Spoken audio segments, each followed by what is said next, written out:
Fruto. Muy buenos días, José Manuel. Muchísimas gracias. Quiero enviarle un caluroso saludo a todos nuestros amigos y colegas de Ecuador, particularmente hoy este importante evento en Quito.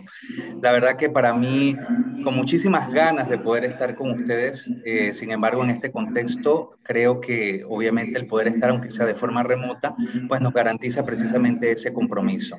Saludo al resto de nuestro equipo, a Pablo, a todo nuestro equipo de ventas y por supuesto saludar a nuestros profesores, al doctor Neira y a la doctora Lobo, quienes en la mañana de hoy van a estar precisamente compartiendo parte de este importante desarrollo clínico. Una de las cosas más importantes en Exceltis es precisamente el desarrollo y la innovación. El haber buscado a lo largo de estos 12 años un anticonceptivo que al menos pudiese permitir a ese grupo de mujeres que por mucho tiempo habían estado postergadas, ya sea por temas de seguridad, por temas de intolerancia a los estrógenos, el poder obtener un producto, un método anticonceptivo seguro y por supuesto eficaz, ve hoy la luz en Ecuador y para nosotros es motivo de muchísima alegría el poder celebrar con todos ustedes. A lo largo de estos 2 años que hemos venido llevando a lo largo de toda América Latina, precisamente el lanzamiento y la llegada de Slinda, nos faltaba un punto importante y es precisamente el poder llegar a Ecuador. Por lo tanto, el día de hoy para nosotros marca un hito, un antes y un después en uno de nuestros importantes mercados, como lo es precisamente nuestro querido y hermano país del Ecuador. Desearles a ustedes, sobre todo, el que puedan aprovechar en esta jornada científica, esta jornada académica, está diseñada precisamente para que ustedes puedan satisfacer todas sus dudas, todas las inquietudes, porque al final este es precisamente un producto hecho y pensado precisamente, por un lado, para darle una solución terapéutica a estas mujeres que necesitaban un nuevo método anticonceptivo y por otro lado, convertirse una vez más y reiterar ese compromiso que tiene Exceltis con el cuidado y la salud de la mujer. Nuestro ADN, nuestro compromiso es ser el principal aliado de todos ustedes en brindar soluciones y Slinda es el fruto, es el primero de muchos otros. No voy a ser infidente, pero lo importante y lo que quiero que ustedes sepan es que este es el inicio de una gran cadena de desarrollos científicos que estamos desarrollando. Sin más preámbulo, una vez más, agradecerles. Para mí es un verdadero honor el poder estar con ustedes en esta mañana y voy a compartir precisamente el currículum de nuestros distinguidos profesores para que demos inicio a esta sesión académica. En primer lugar, tengo el honor de presentar al doctor Hernán Neira. El doctor es especialista en ginecología, obstetricia y mastología con formación en patología del tracto genital inferior en la Universidad de Buenos Aires, Argentina. Es fellow del Colegio Americano de Ginecología y Obstetricia. Es coordinador de la zona B de la Federación Latinoamericana de Climaterio y Menopausia, la FLACIM. Adicionalmente, es instructor del curso de patología del tracto genital inferior. Ha sido past president de diferentes sociedades, entre ellas la FESGO, la SECLIM, la CEPTIC y la SECUAMEN en el Ecuador. Ha sido galardonado como maestro de la ginecología latinoamericana, experto latinoamericano de climaterio y menopausia, maestro de la colposcopía latinoamericana y en su ejercicio profesional ha sido jefe del servicio de patología cervical y colposcopía del Instituto de Cáncer Solca de Cuenca. Adicionalmente, complementó su ejercicio haciendo lo que más nos gusta, la docencia, como profesor de ginecología en la Facultad de Medicina de la Universidad de la SUAY. Doctor Neira, bienvenido, muchísimas gracias por estar con nosotros. El doctor Neira nos va a hablar precisamente acerca de algo crucial. ¿Por qué optar por anticoncepción libre de estrógeno? ¿Cuál es la importancia de la anticoncepción libre de estrógenos? Por otro lado, nuestra segunda invitada es la doctora Paloma Lobo Abascal, directamente desde España. La doctora Paloma es especialista en ginecología y obstetricia.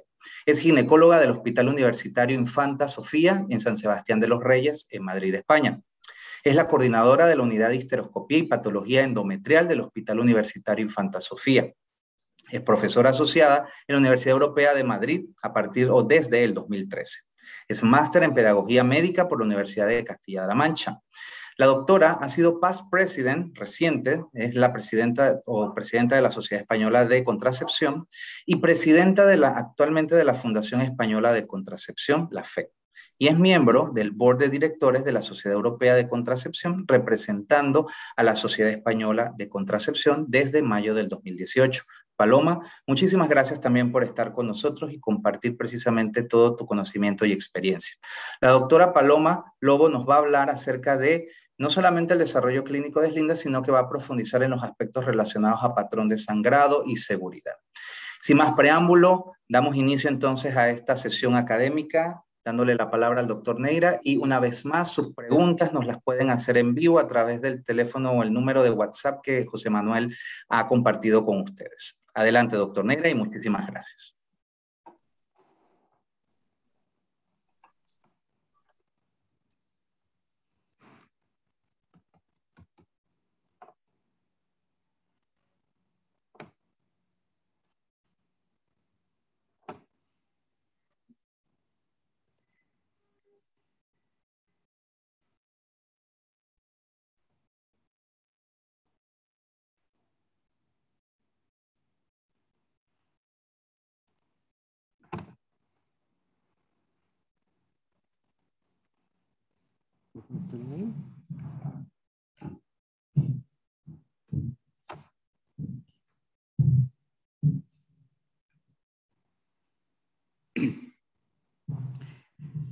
Buenos días. Volver a Quito, una de las ciudades más lindas de Latinoamérica y el mundo, es hermoso.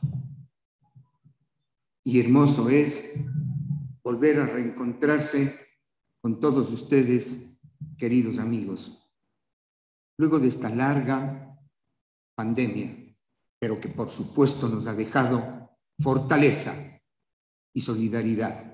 Y además de eso nos ha dado otras cosas, como el nuevo aprendimiento, la comunicación virtual, los webinars que inició Excelkis y que nos ha permitido continuar por el camino del saber. Debo decirles que es un honor estar frente a este auditorio con excelentes profesionales ginecólogos por su capacidad científica y académica.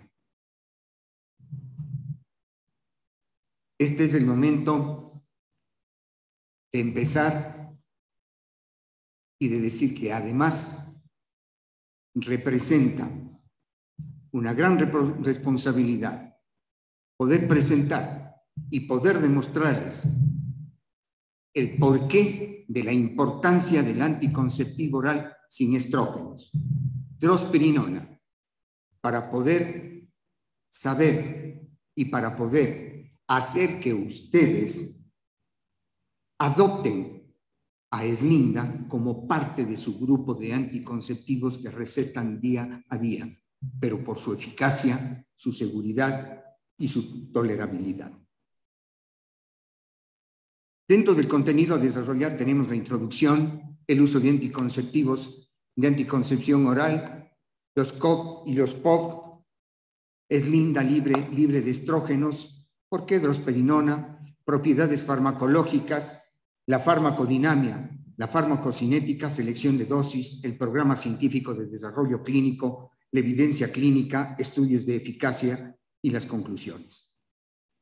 La historia y la evolución del conocimiento constituyen el pilar fundamental sobre el cual se sustentan las nuevas investigaciones y los nuevos productos de desarrollo como Eslinda.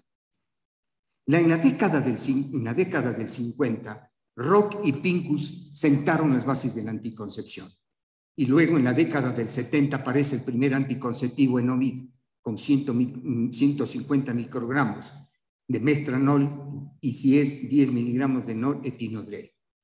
Masivamente se desarrollaron y masivamente empezaron a tener participación y a ser introducidos en los diferentes países del mundo los anticonceptivos hormonales. Y a partir de ese momento se constituyeron en la piedra angular de la planificación familiar, de todos aquellos programas de planificación familiar.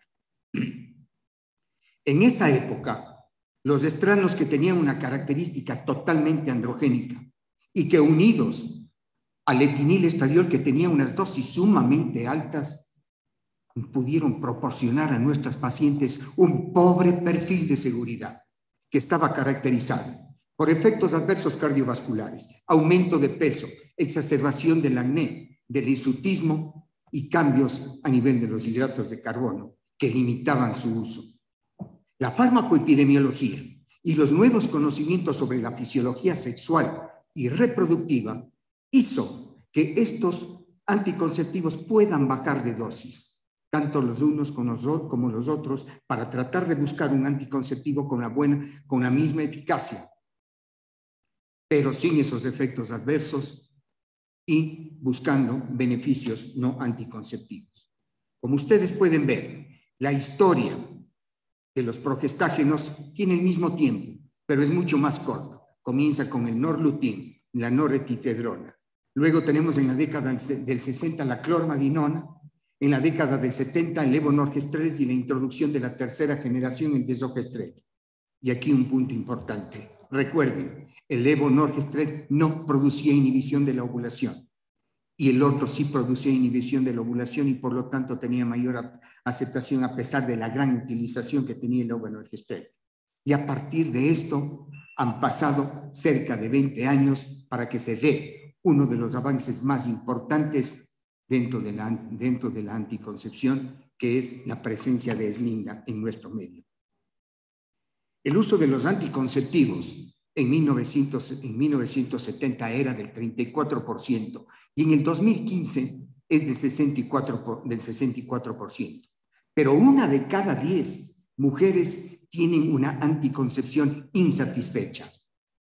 Actualmente, el 36%, aproximadamente 214 millones de mujeres que desean retrasar la maternidad, no pueden hacerle porque no usan métodos anticonceptivos, por temor a desarrollar efectos adversos, porque tienen un acceso ilimitado a la anticoncepción, porque hay una poca variedad de métodos anticonceptivos que están disponibles para cada una de nuestras pacientes. Los anticonceptivos orales, tantos los COP, por sus siglas en inglés, contraceptivos orales combinados, como los POP, las píldoras de progestágeno solos, son los más utilizados en el mundo. Más de 100 millones de mujeres utilizan los COP. Y podemos ver que dentro de ellos tienen una característica especial, que su capacidad de eficiencia anticonceptiva, de acuerdo a las condiciones especiales, a las condiciones de uso perfecto, es del 99%, es decir, un índice de PER de 0.3. Pero, lamentablemente, vamos a tener un fracaso del 9% cuando hablamos del uso típico, es decir, de aquellas pacientes que dejan de tomar, que abandonan o que se olvidan las píldoras anticonceptivas, cosa que debemos tomar muy en cuenta.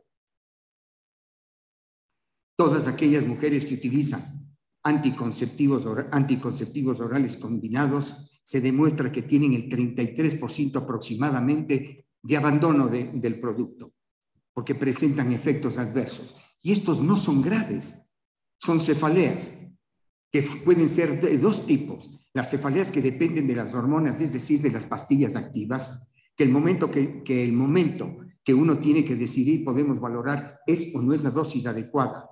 Y luego tenemos la cefalea catamenial, que depende de las pastillas inactivas. Cuando hay la depresión de los niveles hormonales, nos preguntamos, ¿podemos utilizar entonces un método anticonceptivo u otro tipo de método anticonceptivo para estas pacientes? Y además de eso puede haber sensibilidad de las manos, alteraciones del estado de ánimo, mal control del sangrado y aumento del peso.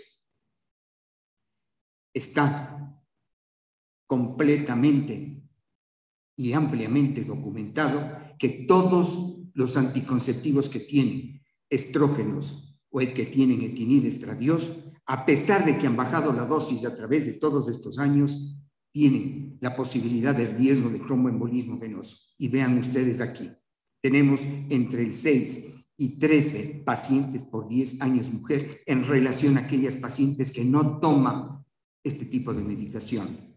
Pero fíjense ustedes, cuando hablamos de aquellos que están libres de estrógenos, el índice y el riesgo es mucho mejor, alcanza a 2 en relación a aquellas pacientes que no utilizan este tipo de tratamientos. Habíamos mencionado anteriormente que la eficacia de los anticonceptivos es igual en los COC y en los POC. Pero una cosa importante, los COC tienen muchas restricciones y las recomendaciones de la OMS dice precisamente valorar esto. Todo esto, ¿no es cierto? El 3 y el 4. El método no está usualmente recomendado y el método no debe ser utilizado. Eso quiere decir que las restricciones para las pacientes con lactancia, con tromboembolismo profunda venosa, en mujeres fumadoras de más de 15 años que tienen riesgos de obesidad, de hipertensión, de dislipidemia y todas aquellas que tienen factores de riesgo vascular. Pero en cambio, los POC no tienen esta restricción de criterios. Todos los criterios de elegibilidad es el 1 y el 2, menos 1, que es 3. Historia de tromboembolismo venoso pulmonar, a tomar en cuenta. Ahora también nos preguntamos, ¿por qué la poca utilidad y por qué el poco uso de los POC? Y estas pueden ser las respuestas, porque son percibidos como menos eficaces que los COC. Tienen reglas estrictas tras el olvido, horarios estrictos para la toma. Tienen un espacio libre muy corto cuando se olvidan, que puede ser una variación de 3 horas para alguno de ellos y 12 horas para otros. El sangrado vaginal es irregular y sigue siendo una barrera para su uso. El desogestrel está vinculado con el acné y el aumento de peso debido a su actividad parcial antiandrogénica y mineralocorticoide, y se necesita mucho esfuerzo educativo para poder manejar a este tipo de pacientes. Esto por esta razón, y al no existir aún el anticonceptivo ideal, como lo describen muchos trabajos actualmente, que sea seguro y efectivo para todas las mujeres, se pensó en drosperinona. Pero es simple, porque el estudio de investigación cogió o tomó todas las ventajas de los COC y todas las ventajas de los POC, lo asoció para poder presentarlos. Entonces, vamos a analizar por qué drosperinona. Uno de los avances también importantes a lo largo de los años de la anticoncepción es el desarrollo de todas las progestinas sintéticas. Y dentro de esto podemos ver 3 grupos. Los que están estructuralmente relacionados con la testosterona, los que están estructurados relacionalmente con la progesterona y derivados de la espironolactona. Les vimos a los extraños. Luego tenemos las de segunda generación, el levonorgestrel, moderadamente antiandrogénico. Y luego tenemos los de segunda generación, desogestrel y norgestrimato, levemente antiandrogénico y que conjunto el gestodeno tenían riesgo de tromboembolismo venoso. Y si seguimos avanzando, ya tuvimos el acetato de ciproterona y de clormarinona que eran antiandrogénicos. Y aparecen los de cuarto de generación, dienogestrel con características especiales derivados de la testosterona. Y luego, derivados de la espironolactona, la drosperinona, que tiene una cualidad especial, control del peso y sin retener agua, como vamos a ver. La drosperinona entonces es una progestina sintética que se deriva de la 17-alfa-espirolactona, que tiene una estructura y que químicamente es similar a la espironolactona. Y recuerden ustedes que este es un medicamento antihipertensivo y diurético. Por lo tanto, hoy les presentamos y queremos hacerles conocer a un anticonceptivo innovador. Después de 12 años de estudio, es esta drosperinona libre de estrógenos. Una drosperinona no micronizada de 4 miligramos, que está constituida por 24 comprimidos recubiertos por una película blanca y un placebo de 4 comprimidos recubiertos por una película verde, que constituyen o hacen el esquema 24-4, que es el primero a nivel mundial de una medicación con solo progestágenos. ¿Y por qué este esquema 24-4? Porque de los objetivos principales está mejorar el control del ciclo, buscar una eficiencia anticonceptiva igual que los COC, inducir sangrado programado, reducir sangrado no programado y buscar menor días en los sangrados no programados. Fíjense ustedes, en relación a todos los otros progestágenos, la drosperinona tiene cualidades especiales, unas propiedades progestagénicas, antiandrogénicas y antimineralocorticoides, que lo veremos individualmente, pero que todas estas cualidades y propiedades le hacen que sea totalmente parecida a la progesterona natural. La drosperinona, entonces, tiene un extraordinario efecto anticonceptivo. Por su acción antigonadotrófica, en donde vemos que está produciendo una inhibición de la producción de LH y sobre todo en un momento determinado la inhibición del pico de H. Y va a producir o va a generar un cambio a nivel del hipotálamo, una supresión del hipotálamo, del hipófisis hipotálamo, y consecuentemente va a producir inhibición de la estimulación folicular y, lógicamente, inhibición de la ovulación. Pero es más, tiene otra acción que es progestagénica. Está actuando a nivel del tracto genital inferior, evitando la penetración de los espermatozoides, porque aumenta la densidad del moco cervical. Y otro punto importante, puede producir atrofia a nivel del endometrio. Y junto con esto hay modificación de la contractibilidad uterina, lo que hace que disminuya la posibilidad para que haya fecundación en este tipo de mujeres. La actividad antiandrogénica que tiene drosperinona está mediada por diferentes mecanismos de acción que pueden asociarse conjuntamente estos para ir potenciando cada una de ellas, porque actúan sinérgicamente. Y dentro de esto tenemos que bloquear los receptores de los andrógenos en la piel. No impide la unión de los andrógenos a las globulinas transportadoras de hormonas sexuales. No dejan testosterona libre. No contrarresta la síntesis de globulinas transportadoras de hormonas sexuales hepáticas inducidas por los estrógenos. Y ya vimos que junto con la inhibición de la ovulación inhibe la producción de los andrógenos y de los andrógenos ováricos y también a nivel de la corteza suprarrenal. Dentro de esto podemos ver que tiene efectos positivos a nivel del piel y a nivel del cabello, porque está disminuyendo el acné, disminuye la seborrea y disminuye el hirsutismo. Y si hacemos una comparación, porque me dirán, la ciproterona es un gran antiandrogénico, pero le sobra a la drosperinona y a los otros antiandrogénicos con el 40% de su capacidad y su actividad para cumplir a cabalidad todas las funciones que estamos describiendo.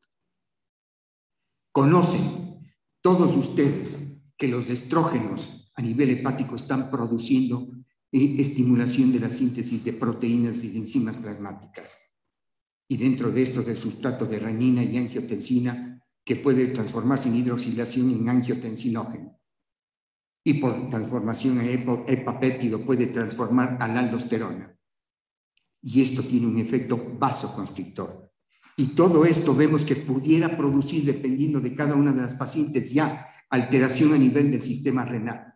Retención de sodio, retención de líquidos, secreción de sodio y potasio, que aumenta el poder de vasoconstricción para darnos posiblemente una presión arterial elevada. A nivel de vascular produce un efecto trombótico, disfunción endotelial y un daño vascular. Produce fibrosis y arritmias a nivel de miocardio y un efecto central hipertensivo a nivel del sistema nervioso central que se relaciona con la enfermedad vascular. ¿Qué es lo que sucede con drosperinona? Es antagonista de la aldosterona. Va a bloquear los receptores de la aldosterona. Si los bloquea, va a evitar que se produzca esta alteración. Es decir, que el mecanismo antimineralocorticoide está dado porque aumenta la excreción de sodio y de agua al bloquear los receptores de la aldosterona. Este es uno de los efectos muy importantes.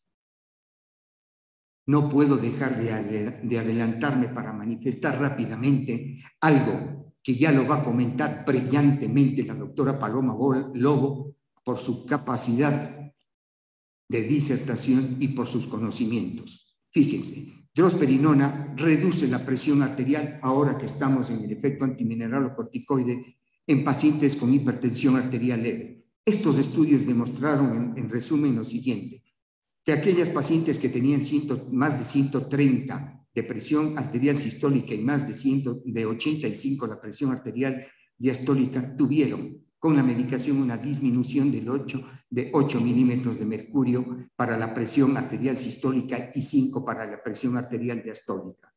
Y en el otro estudio se pudo demostrar una disminución de 7 y de 5 respectivamente para cada una de ellas. Pasamos a hablar del desarrollo clínico y de los estudios de eficacia.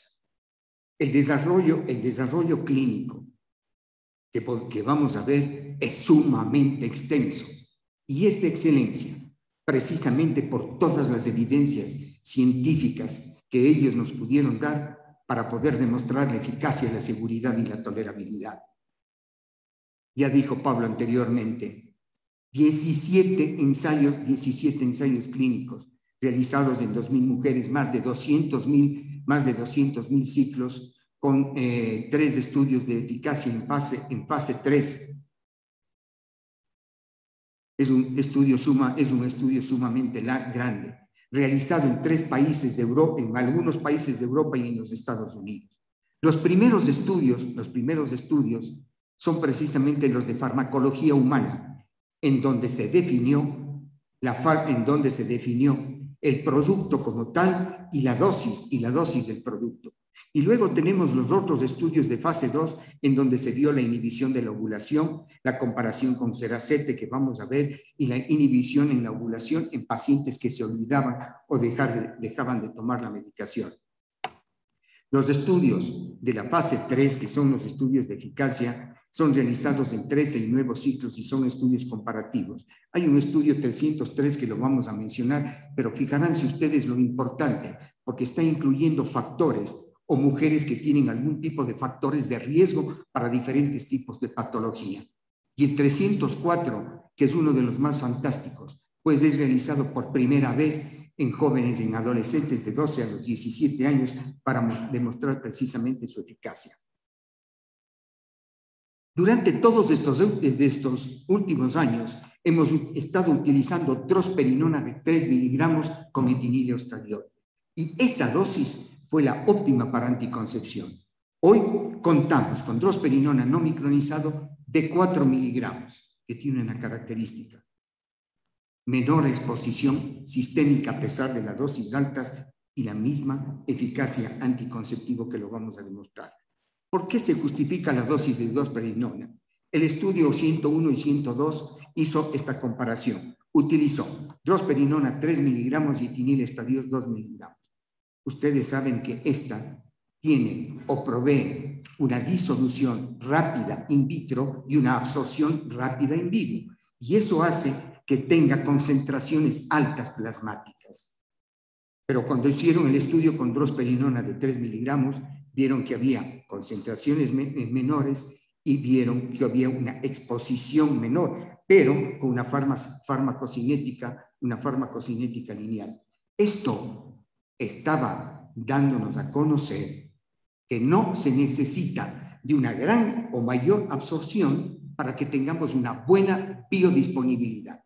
Eso predijo la dosis de 4 miligramos. Por eso se utiliza dosis de 4 miligramos y el estudio 103 demuestra qué es lo que pasó entre DOC y YAS. Y cuando utilizaron los 4 miligramos, de acuerdo a la biodisponibilidad, se vio que había un área bajo la curva con una farmacocinética lineal, que era la responsable de todo esto, generando una cinética en meseta que por supuesto tenía concentraciones más bajas que el producto YAS. Entonces, esto estaba demostrando que había una absorción más rápida con una biodisponibilidad del 60% y esto quiere decir 33% menos de hormona. En conclusión, regreso a lo anterior cuando iniciamos y dije, a más alta dosis, menor exposición sistémica, pero la misma eficacia anticonceptiva. ¿Y todo esto por qué se da? Porque encontramos una enzima que se denomina la sulfatransferasa, que tiene una relación totalmente directa con el etiniliestradiol. Analicemos el producto YAS, drosperinona 3 miligramos y etiniliestradiol. El etinilestadiol bloquea a la sulfotransferasa. Al bloquearlo, hace que no exista una buena metabolización de la drosperinona y consecuentemente hay una concentración sérica mucho más alta. En cambio, ¿qué pasa con Eslinda? Tiene libertad para actuar. La sulfotransferasa está libre de estrógenos, por lo tanto, esta actúa a nivel de la drosperinona, aumenta el metabolismo de la misma y disminuye las concentraciones séricas. Yo creo que son explicaciones reales y claves para que nosotros podamos entenderle a cada uno de estos elementos. La acción antigonadotrófica y consecuentemente la eficacia anticonceptiva del estudio 202 está determinando las características de la eficiencia de este producto. Y este estudio trató de determinar, de buscar como objetivo cómo se producía la inhibición de la ovulación, comparando la drosperinona de 4 miligramos con el desomegestrel de 75 microgramos. Pero el grado de inhibición de la ovulación lo hicieron a través de la puntuación de Howland, que ustedes ven, son todo esto, pero modificada. ¿Y qué hace la puntuación de Howland? Tratar de determinar en qué momento puede producirse o no producirse la ovulación. Y para esto utiliza 3 parámetros. El primero, tamaño del folículo medido a través de la ecografía transvaginal. Y luego los niveles hormonales séricos de estradiol y de progesterona. La puntuación de Howland modificada es de 1 a 6, de 1 a 5 sin ovulación y de 6 con ovulación. Fíjense que en todo el estudio se determinó que los niveles de progesterona para no ovulación es de menos de 16 nanomoles. Y en el 100% de las pacientes se buscó eso. Como resultado de estos estudios, se vio que en el primer ciclo, aquellas pacientes que utilizaron DOP y Seracete no tuvieron ovulación según las puntuaciones de Howland. Pero en el segundo ciclo se vio que había un 97% de inhibición y la posibilidad de que había una. ¿Cómo se va determinando cuando hay ovulación? La persistencia o la ruptura del folículo y por una progesterona de más de 16 nanomoles por litro. Con esas condiciones se pudo demostrar estas características que le permiten a nuestro producto, presentándole este momento, demostrar su eficacia. Y fíjense ustedes cuando se habló de los folículos, todos estos que están en lila tienen menos de 15 milímetros de los folículos comparados con los otros ciclos en relación al desogestrel. Eso nos da confianza para saber lo que estamos realizando y lo que estamos utilizando. El estudio 204 evalúa la eficacia en la vida real. ¿Qué quiere decir? Las mujeres que toman anticonceptivos y que se olvidan, que dejan de tomar, tomando en cuenta que las mujeres son brillantes, profesionales y trabajadoras, determinantes en la vida familiar y en la vida de toda la sociedad y de las naciones, pero tienen la posibilidad de olvidarse. Hacen tantas cosas que pueden olvidarse. Este estudio entonces estudió qué pasa cuando se olvidaban y analizó el grupo B a través de 2 grupos, el grupo B y el grupo A. ¿Qué es el grupo A? El grupo A se estudió en 2 ciclos. El primer ciclo, las pacientes tomaban drosperinona todos los días, 24/4, sin suspender. El segundo ciclo, dejaron de tomar intencionalmente el día 3, el día 6, el día 11 y el día 22. E intencionalmente tomaron 2, el día 4, el día 7, el día 12 y el día 23. Fíjense ustedes que son semanas que coinciden con la posibilidad de ovulación. Y cuando termina el ciclo, está iniciándose una nueva estimulación. El grupo B hizo lo contrario. El ciclo 1 fue bajo estas características de dejar de tomar y el otro fue en forma continua. Los resultados del estudio fue que no había ovulación en ninguno de los ciclos. En el segundo ciclo del grupo A, cuando interrumpieron las pastillas, hubo la posibilidad medida por lo que anteriormente les dije a nivel del ovario, pero esto era leve. Y esto se da precisamente porque la vida media de drosperinón es alta, es de 30 horas, y eso es uno de los factores importantes dentro de esto. Por lo tanto, la tasa de ovulación del 8%, comparado con el resto de los anticonceptivos, estamos igual. Y en drosperinón es 0.8, pero fíjense también ustedes que tienen 4 retrasos de 24 horas. Y si comparamos con la variación del levonorgestrel, es solamente de 3 horas. Del desogestrel es de 12 horas, igual que los otros, a pesar del retraso de 12 tomas. Lo mismo sucede con los anticonceptivos orales combinados. La eficacia que acabamos de ver de la anticoncepción está plenamente avalada por los estudios clínicos de fase 3, que son los estudios 301 y 302. ¿Cuál es el objetivo? Buscar eficacia anticonceptiva, tolerabilidad y seguridad, con una población que incluye mujeres sanas en edad fértil de 18 a 45 años con una tensión arterial estable.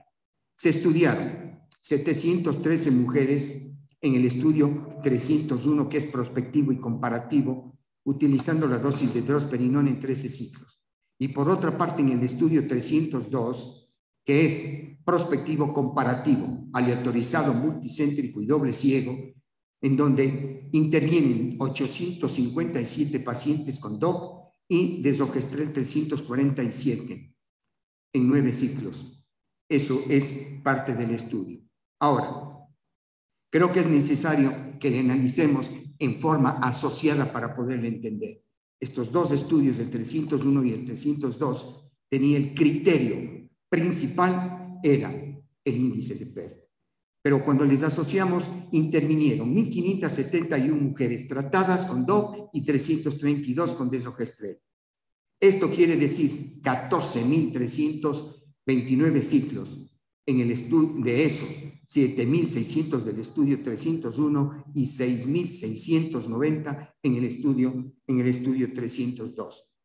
Los resultados durante el tratamiento eran, en el estudio 301, 3 embarazos en pacientes de menos de 35 años, que nos estaban dando índice de PER de 0.51 y un índice global ajustado por anticoncepción adicional y actividad sexual de 0.54. Y si vemos el estudio 302, que comparaba con desogestrel, nos da 5 embarazos, todas menores de 35 años, con un índice de PER de 0.97, el 0.6%, y el índice ajustado de 1.09. Al comparar con el desogestrel tuvo en el estudio 2 embarazos que constituyen el 0.3% y es a su vez 0.55 del índice de PER. Por eso se permiten los estudios agruparlos completamente para poder demostrar que el índice de PER es de 0.72, que es estable, que es bueno y que sucede en toda América Latina y que sucede también en el Ecuador. Con todos estos datos se está demostrando que es linda, es similar en su eficacia anticonceptiva al resto de anticonceptivos utilizados por mucho tiempo y que están demostrados bajo esas cualidades y características, igual que lo que sucede con desogestrel. Este es uno de los puntos más importantes que podemos valorar. La eficacia anticonceptiva no se está alterando, no disminuyó en aquellas mujeres que tienen índice de masa corporal de más de 30 o que tienen un peso de más de 70 kilos. Yo creo que esto hay que anotar y ya les va a explicar mejor la doctora Lobo. Y viene el estudio 303 que les dije con anticipación. Está agrupando mujeres, pacientes de la vida real, que tienen riesgo y que necesitan anticoncepción. Incluyó 35% de mujeres con índice de masa corporal de más de 30 y casi 20% de mujeres con índice de masa corporal de más de 35. Las características demográficas se trataba de un 22% de hispanas o latinas y mujeres negras o afroamericanas de un 36%. ¿Por qué?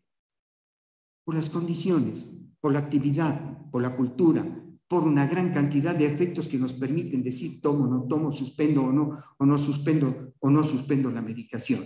Pero a más de esto, vimos que se incluyeron mujeres que tenían problemas de tromboembolismo, fumadoras, mayores de 35 años en estos porcentajes, pacientes en un 36% que tenían 1 o 2 factores de riesgo para tromboembolismo venoso, lo que hace que nosotros empecemos a valorar cada uno de estos estudios.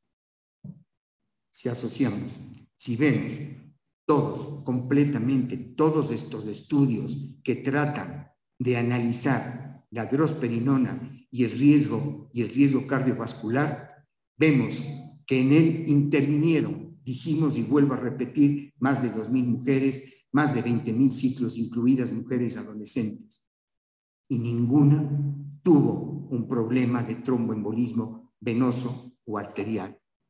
Este punto es trascendental. ¿Por qué? Porque este cero nos permite tener seguridad y una apertura para poder utilizar este producto. Entonces hemos visto que este tiene un nuevo concepto. Drosperinona de 4 miligramos no micronizada.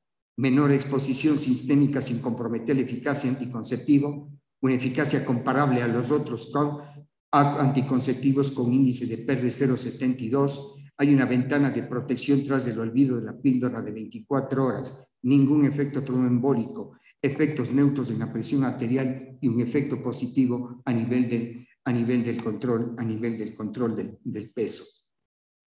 Hoy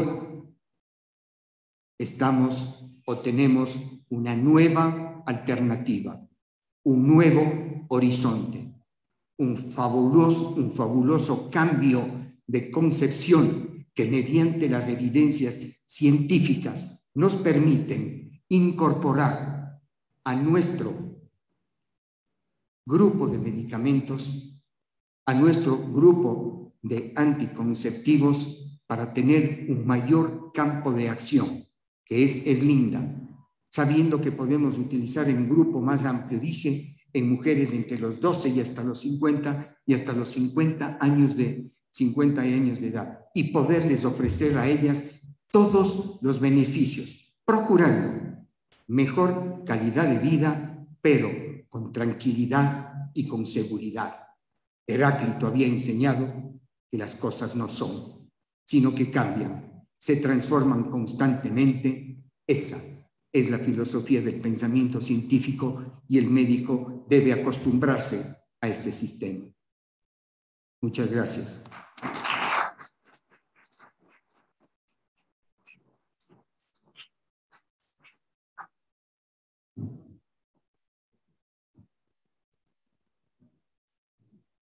Vamos.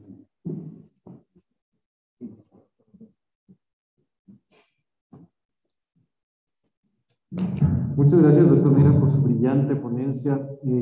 Ya tenemos algunas preguntas en el foro que van a ser resueltas al final de la conferencia, así que les animamos a que las sigan presentando. Y es que no tuvieron oportunidad de ver el número, ahí se los pongo un minuto nuevamente para que puedan tomar nota y puedan dirigir todas sus dudas para que Dirección Médica las pueda solucionar. Ahora me gustaría pues cederle la palabra para completar este concepto de SLINDA, de DOP, drosperinona, mejor patrón de sangrado, mejor control, en general eficaz, una nueva opción para todas las mujeres que antes no estaban incluidas en la anticoncepción hormonal. A la doctora Paloma Loba, que ya presentó previamente el doctor Jorge López en su brillante trayectoria, nos acompaña desde España, Madrid, en vivo. Así que, doctora Loba, quedamos en sus manos. Es que no puedo compartir pantalla. Permítame, ahí está listo. A ver. Ahora.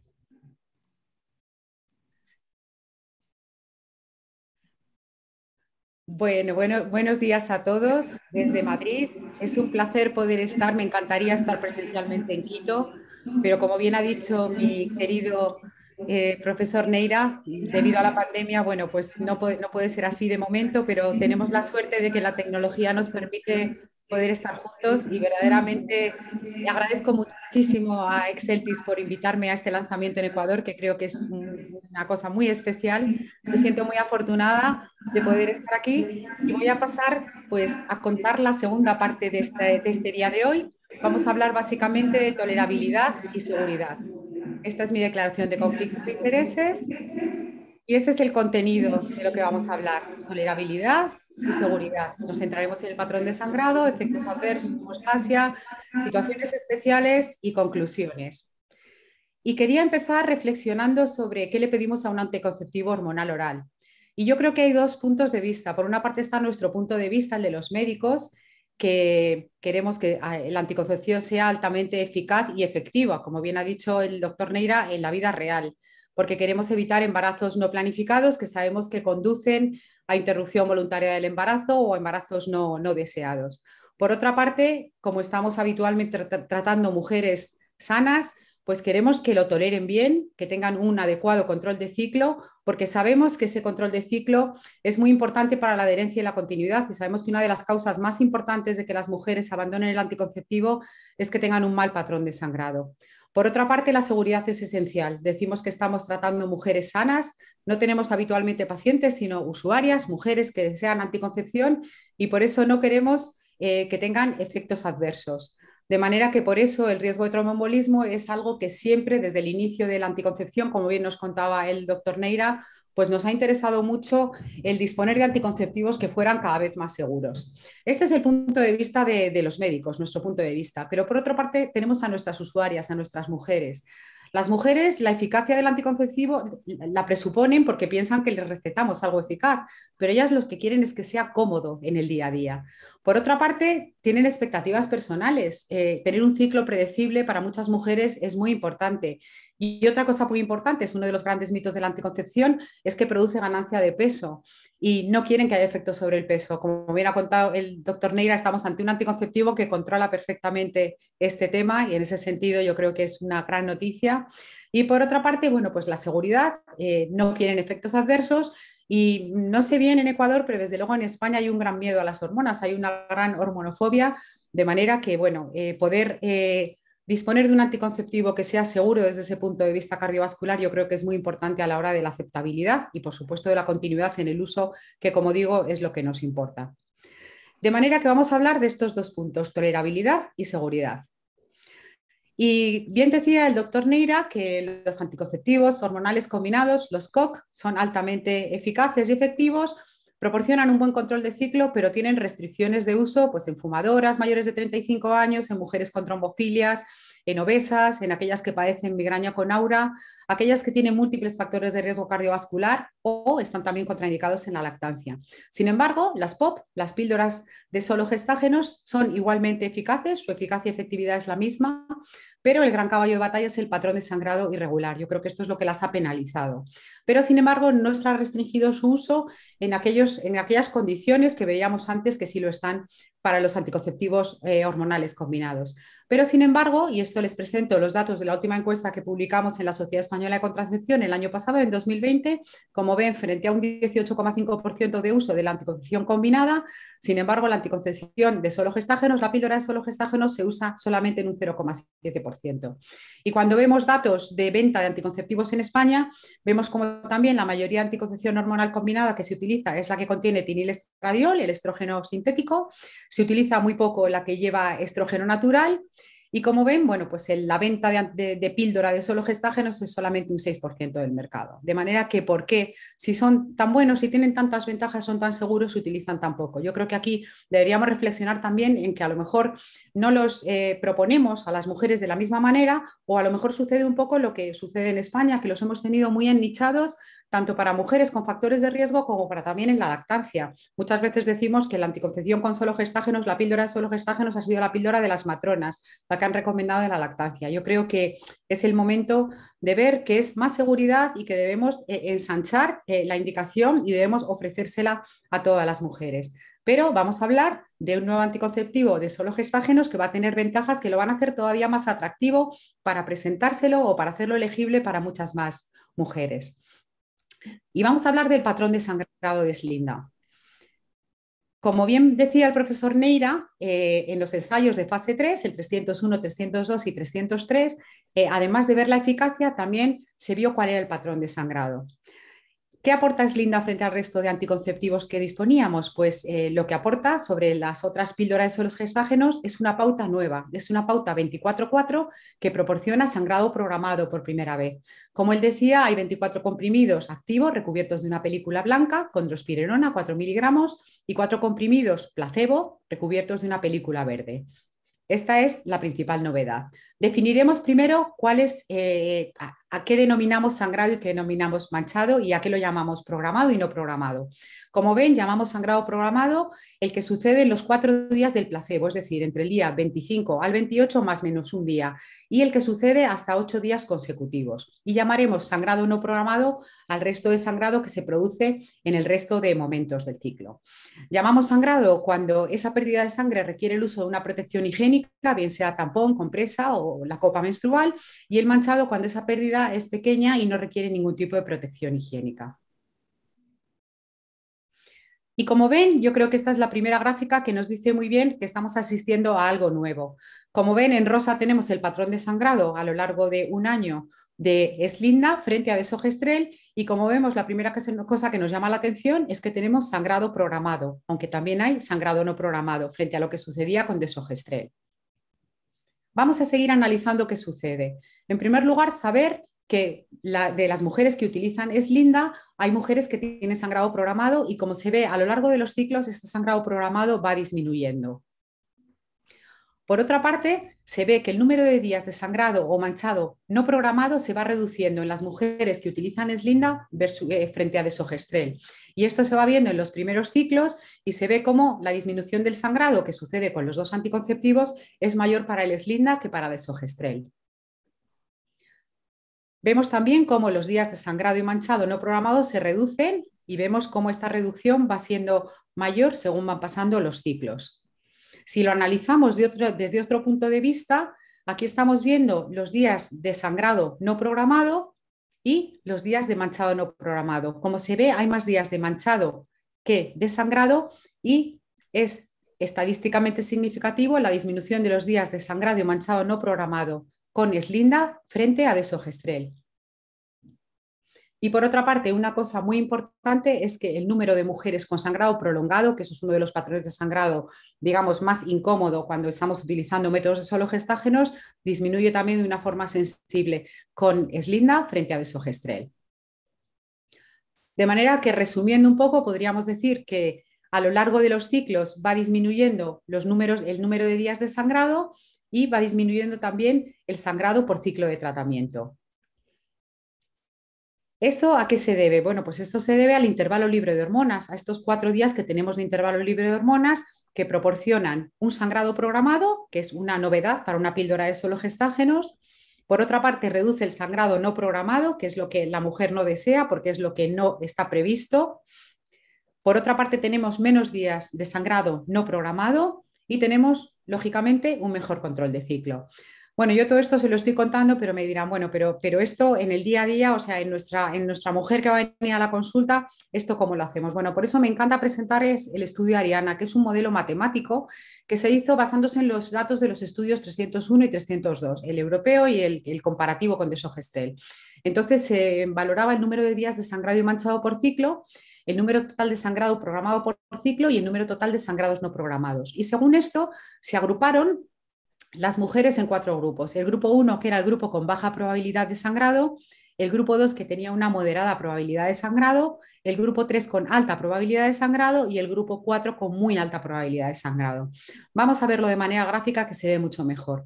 Como ven aquí, en el grupo 1, en rosa estaría el sangrado programado, que es escaso, y en azul el sangrado no programado, que como ven también es escaso. Esto correspondió a un 45% de mujeres. Esto sería un patrón de sangrado muy aceptable. Por otra parte, el grupo 2 también sería muy aceptable porque vemos que tiene algo más de sangrado programado, pero poco sangrado no programado también. Y esto correspondía a un 14% de las mujeres. El grupo 3 también es un grupo aceptable, aunque sí que es verdad que, como ven, el sangrado no programado era algo mayor. Y el grupo 4 es el grupo de mujeres que no tienen un buen patrón de sangrado, porque como ven, el sangrado no programado era muy elevado. De manera que si agrupamos esto, podríamos decir que un 59% de mujeres tienen sangrado no programado escaso y que un 87% de mujeres tienen un patrón de sangrado favorable. Además, es importante que el ratio entre el manchado y el sangrado es aproximadamente de 2 frente a 1, es decir, que la mayoría del sangrado total que tenían era manchado, no sangrado, es decir, el que no requiere una protección higiénica. Y como ven, hay un grupo que es alrededor de un 13% que tienen un mal patrón de sangrado. ¿Por qué esto es importante? Pues porque se vio que además este análisis, esta regla, era un patrón que se repetía. Es decir, lo que pasaba en los 3 primeros meses habitualmente se seguía repitiendo, de manera que aquellas mujeres que inician un buen patrón de sangrado probablemente lo van a mantener en los siguientes ciclos y aquellas que en los primeros meses tienen un mal patrón de sangrado probablemente lo van a tener.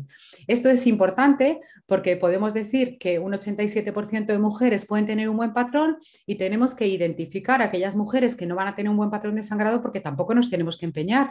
No hay un anticonceptivo que sea válido para el 100% de las mujeres y yo creo que esto es importante en el asesoramiento, es decir, las acompañamos, pero si verdaderamente su patrón es malo, bueno, pues podemos optar por otra alternativa anticonceptiva.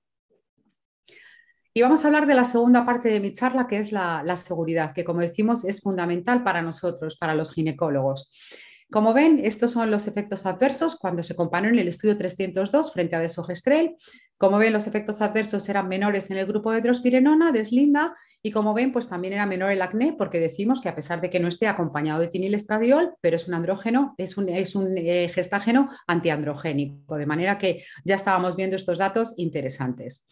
Pero tengo la suerte de poder presentarles un artículo que se acaba de presentar ahora en el mes de agosto y que es muy interesante porque es un análisis del estudio 302, es decir, del estudio comparativo, en el que no solamente ve los efectos adversos, sino que además analiza la tasa de abandono provocada por estos efectos adversos. Como les dijo el profesor Neira, es un estudio doble ciego, prospectivo, doble simulación en fase 3, con mujeres en edad fértil. Se comparaban 9 ciclos, mujeres con Slinda frente a mujeres con desogestrel.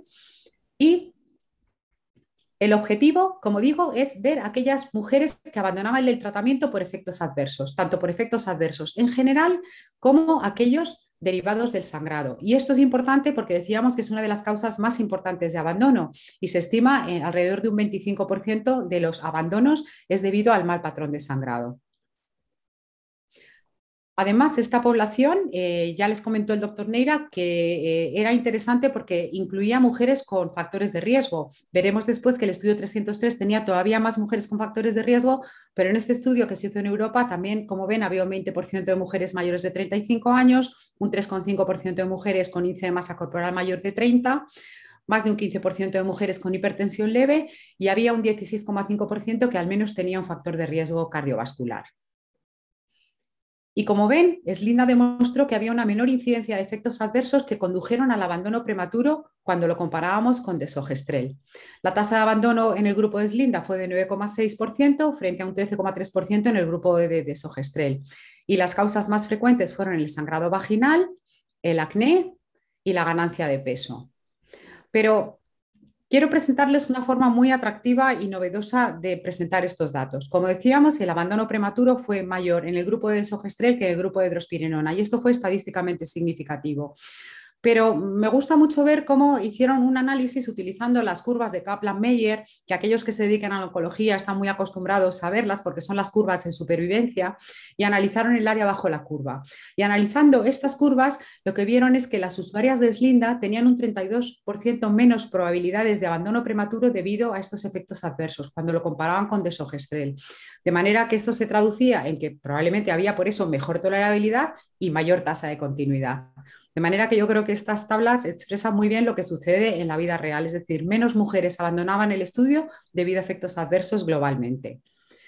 Cuando hablamos de los efectos adversos relacionados expresamente con el sangrado, como ven, en el grupo de Slinda había menos efectos adversos relacionados con el sangrado, pero sobre todo lo que nos interesa, menos abandonos relacionados con el sangrado. Y nuevamente, cuando lo analizamos, como veíamos antes, con las tablas de Kaplan-Meier, con las tablas de supervivencia, vemos que en el grupo de Slinda había una tasa de abandono del 3,2% frente a un 6,6% en el grupo de Sogestrel, que también es estadísticamente significativo, pero con las tablas de supervivencia veíamos que había un 57, casi un 58% menos de probabilidad de abandono del tratamiento a consecuencia de un sangrado no aceptable en comparación con desogestrel. De manera que también ahí Slinda demostró mejor tolerabilidad frente a desogestrel gracias a su mejor patrón de sangrado, como hemos visto previamente en las gráficas que lo analizaban. Globalmente, en los estudios 301, 302, 303 y 304 también, que es en las adolescentes, se vio que globalmente solamente un 3,5% de mujeres interrumpieron el tratamiento con Slinda debido a alteraciones del sangrado, de manera que esto nos da idea de que la aceptabilidad es muy elevada y esto es una de las grandes noticias de este nuevo lanzamiento de Slinda. En cuanto a otro tema importantísimo que ha hablado también el profesor Neira, la seguridad, el tema de los parámetros de la coagulación. Como ven, Slinda no produce alteración de los parámetros de la coagulación. Y una cosa también muy interesante que se ha publicado recientemente, aunque no lo pongo en diapositiva, pero que también les adelanto, es que se vio que frente a desogestrel no había un aumento del dímero D, que como saben es un factor que nos da idea de que hay una activación de la coagulación. Ahora desgraciadamente lo estamos conociendo fenomenal todos por el COVID. Pero el hecho de que el dímero D no aumente con Slinda quiere decir que es absolutamente neutro desde el punto de vista de los parámetros de la coagulación. Evidentemente, estos son parámetros subrogados y aunque en los estudios de fase 3 se ha visto que no ha habido eventos trombóticos, pero lo tendremos que comprobar más adelante en fase 4, es decir, en el mundo real. Y otra cosa que también comentaba el profesor Neira y es importantísimo es que estos estudios de seguridad, esta ausencia de eventos trombóticos, lo hemos visto en un grupo de mujeres que tenían factores de riesgo. Como hemos visto en el estudio 301 había un 16,3% de mujeres con factores de riesgo, en el estudio 302 un 16,9%, pero si nos vamos al estudio 303, al estudio americano, como vemos hay un 42% de mujeres con factores de riesgo cardiovascular y aún así no hemos visto que haya eventos trombóticos. De manera que por eso podemos decir que una de las grandes fortalezas de este nuevo anticonceptivo es que en más de 20.000 ciclos y en más de 2.000 mujeres, incluyendo 103 adolescentes, no ha habido ningún evento tromboembólico, lo cual es muy importante, ya digo, porque para nosotros la seguridad es fundamental. Vamos a hablar de otro tema importante. Decíamos antes que al menos en mi país, en España, los anticonceptivos de solo gestágeno han estado ennichados en la lactancia. ¿Qué sucede con Slinda durante la lactancia? Bueno, pues también no nos hemos fiado de datos de otros anticonceptivos, sino que también aquí se ha hecho un estudio específico en mujeres que querían lactar y lo que se hizo fue ver la concentración de Slinda en plasma y compararla con la concentración que llegaba a la leche. Como ven ustedes en esta gráfica del área abajo de la curva, vemos que la media de la concentración de drospirenona en leche materna fue un 18% de la presente en el plasma y la concentración máxima en la leche materna fue un 17% de la presente en el plasma. Se analizó también el promedio de la concentración de drospirenona en leche materna a lo largo de un periodo de 24 horas que oscilaba entre 1,9 y 19,22 nanogramos por mililitro, con un valor medio de 5,60 más menos 4,51 nanogramos mililitro. Si suponemos una ingesta diaria de un bebé de unos 800 mililitros al día, podríamos decir que la cantidad total de drospirenona de Slinda que pasa a la leche materna en un periodo de 24 horas sería de 4,47 nanogramos y esto supone un 0,11% de la dosis diaria de drospirenona que toma la madre, de manera que es una cantidad muy pequeña y es absolutamente seguro durante la lactancia y está dentro del rango de los otros métodos de solo gestágenos. Otro tema importante que también hay un estudio específico es la seguridad endometrial y se hizo un estudio específico que, como ven, en 17 mujeres durante 13 ciclos de 28 días cada uno, en el régimen 24/4 se hizo una biopsia endometrial mediante succión y se examinaron las muestras por un patólogo. Los resultados se documentaron antes del tratamiento y después de usar Slinda durante 13 ciclos, como decíamos. Y aquí ven los resultados. El grosor endometrial se redujo en una media de 2,5 milímetros, No hubo, como ven, ningún caso de hiperplasia ni tampoco de cáncer.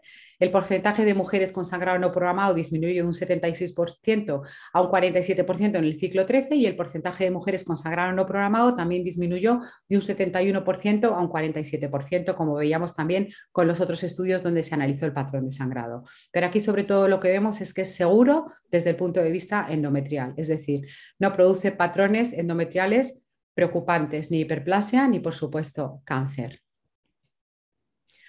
De manera que si hacemos un resumen del perfil de seguridad, podemos decir que no se produjeron efectos adversos graves, pero sobre todo lo que vemos es que no hubo menos abandonos debido a esos efectos adversos graves cuando lo comparamos con desogestrel, no hubo cambios en los parámetros hemostáticos, no se informaron de eventos tromboembólicos en todo el programa de desarrollo clínico, que como decimos son más de 20.000 ciclos y más de 2.000 mujeres.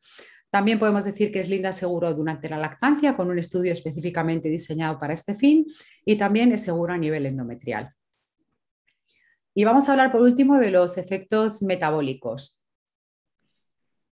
Y como ven, un tema importante que lo habíamos hablado antes, el aumento de peso es una de las grandes de las cosas que las mujeres no desean y que es uno de los grandes mitos que de alguna manera penaliza el uso de anticoncepción. Bueno, pues como ven aquí, las mujeres que tomaron Slinda tuvieron un aumento de peso significativamente menor que las tratadas con desogestrel cuando se comparó en el estudio 302 y también sucedió lo mismo con el aumento de índice de masa corporal, que fue menor significativamente que las mujeres tratadas con desogestrel. Pero sobre todo es más interesante si separamos a las mujeres entre aquellas que tienen índice de masa corporal menor de 30 de aquellas que son obesas, que tienen un IMC mayor de 30, porque en este caso se ve que no hubo cambios en las que tienen un índice de masa corporal menores de 30, pero vemos sin embargo que la media de peso en las mujeres que tomaban drospirenona, Slinda, y que tenían índice de masa corporal mayor de 30, disminuyó con respecto a aquellas que tomaban desogestrel. De manera que esto es muy interesante porque parece que hubo una pequeña disminución de peso en aquellas mujeres que más lo necesitaban, que son aquellas que tienen índice de masa corporal mayor de 30. Pero también se vio que no había aumento de peso en ninguno de los subgrupos. Y un tema que ha tratado el doctor Neira, que ha adelantado por la importancia que tiene, precisamente por ese efecto antimineralocorticoide que tiene drospirenona, porque inhibe la aldosterona. Se ha visto también que las mujeres que tenían hipertensión leve, aquellas que tenían una tensión arterial mayor de 130, la sistólica, o mayor de 85, la diastólica, pues se veía que había una disminución tanto de la tensión sistólica como de la diastólica.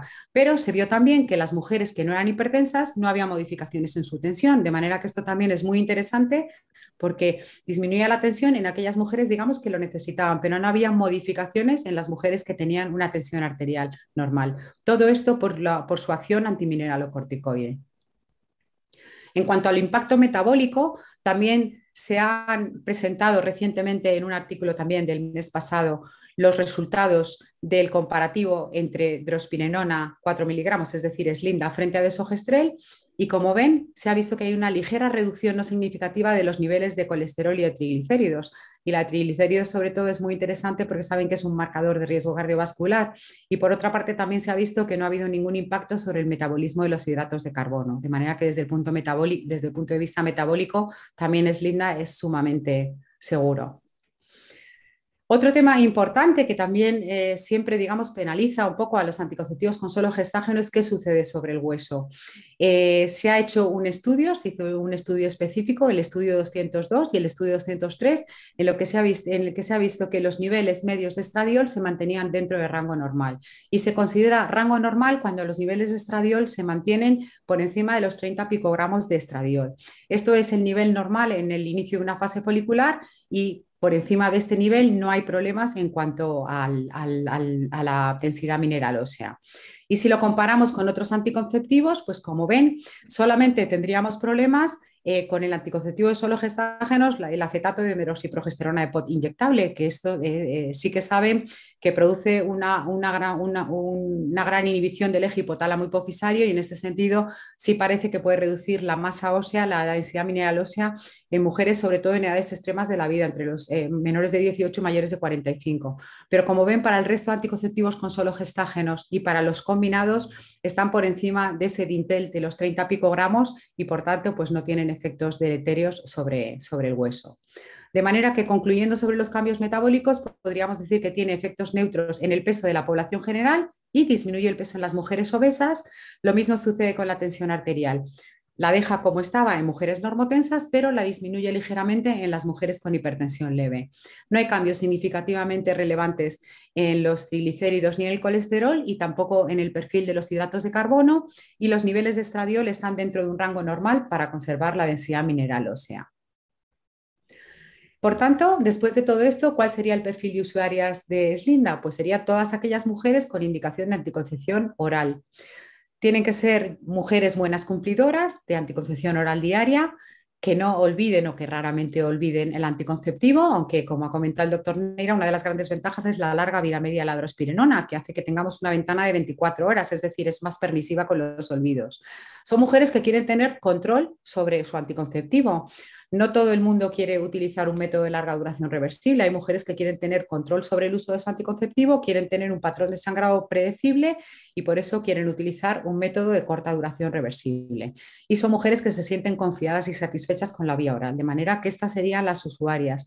Y cuando hablamos de todas las mujeres, pues en este caso, y es una de las cosas más novedosas de Slinda, es el único anticonceptivo hasta la fecha que tiene un estudio realizado específicamente en mujeres adolescentes. Como ven, es un estudio fase 3 que se hizo en 103 mujeres adolescentes entre 12 y 17 años que necesitaban anticoncepción.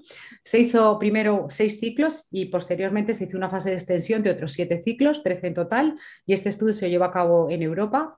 Como ven, la aceptabilidad fue muy alta, de más del 82%, y hay una cosa interesante que es que, como ven, esta gráfica de sangrado, tanto el sangrado programado como el sangrado, el spotting, como el sangrado y el manchado, como ven, se parece mucho a lo que sucede en las adultas. Es decir, el porcentaje de adolescentes con sangrado o manchado programado y no programado disminuyó a lo largo del tiempo, disminuyó el número de días de sangrado manchado, aumentó el porcentaje de adolescentes con ausencia de sangrado manchado y el sangrado se fue haciendo cada vez más ligero y más corto. Pero como ven, la gráfica les recuerda mucho a la que les puse, es decir, es totalmente superponible el patrón de sangrado al que tienen las mujeres mayores de 18 años. Y un tema importantísimo, saben que la dismenorrea es muy prevalente en las chicas jóvenes, en las adolescentes, y cuando vemos esta gráfica, al cabo de los 6 ciclos de tratamiento se vio como la dismenorrea disminuyó con el tratamiento con Slinda. Como ven, en el ciclo 6 había ya un 66% de mujeres sin dismenorrea y la dismenorrea severa y moderada disminuyó también de una forma estadísticamente significativa. Y eso hizo que consecuentemente disminuyera el uso de analgésicos, de manera que esto también es un tema súper importante cuando estamos hablando de beneficios no anticonceptivos de los anticonceptivos, en este caso de Slinda. De manera que el estudio 304 yo creo que es importantísimo. Por primera vez tenemos un ensayo clínico sobre eficacia y seguridad en mujeres adolescentes. Evidentemente no está indicado su uso antes de la menarquia y, como hemos visto, el patrón de sangrado es similar al de las mujeres mayores de 18 años en estas mujeres adolescentes. De manera que ahora sí podríamos resumir que Slinda es para todas las mujeres con indicación de anticoncepción hormonal oral, pero también podemos usarlas sin ningún problema en mujeres con riesgo de tromboembolismo, en el periodo de la lactancia, en mujeres mayores de 40 años, en mujeres con sobrepeso o aquellas que simplemente les preocupa aumentar de peso, que somos todas, en mujeres con hipertensión arterial leve y, por supuesto, como hemos visto, en adolescentes con un estudio específico.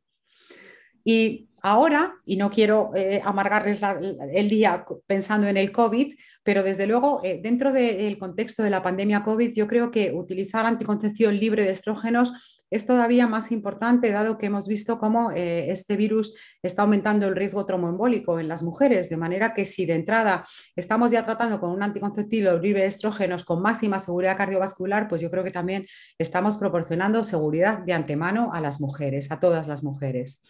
De manera que, como conclusiones, pues podemos decir que tenemos ante nosotros un nuevo anticonceptivo hormonal que contiene solo drospirenona, que está libre de estrógenos, con una pauta novedosa: 24 días de comprimidos activos y 4 días de placebo. Es novedosa para este tipo de anticonceptivo con solo gestágenos. Slinda, como decía el profesor Neira, se ha desarrollado bajo un amplio programa de investigación clínica, 19 ensayos clínicos, más de 2.000 mujeres y más de 20.000 ciclos. Incluye estudios específicos de seguridad y en poblaciones especiales.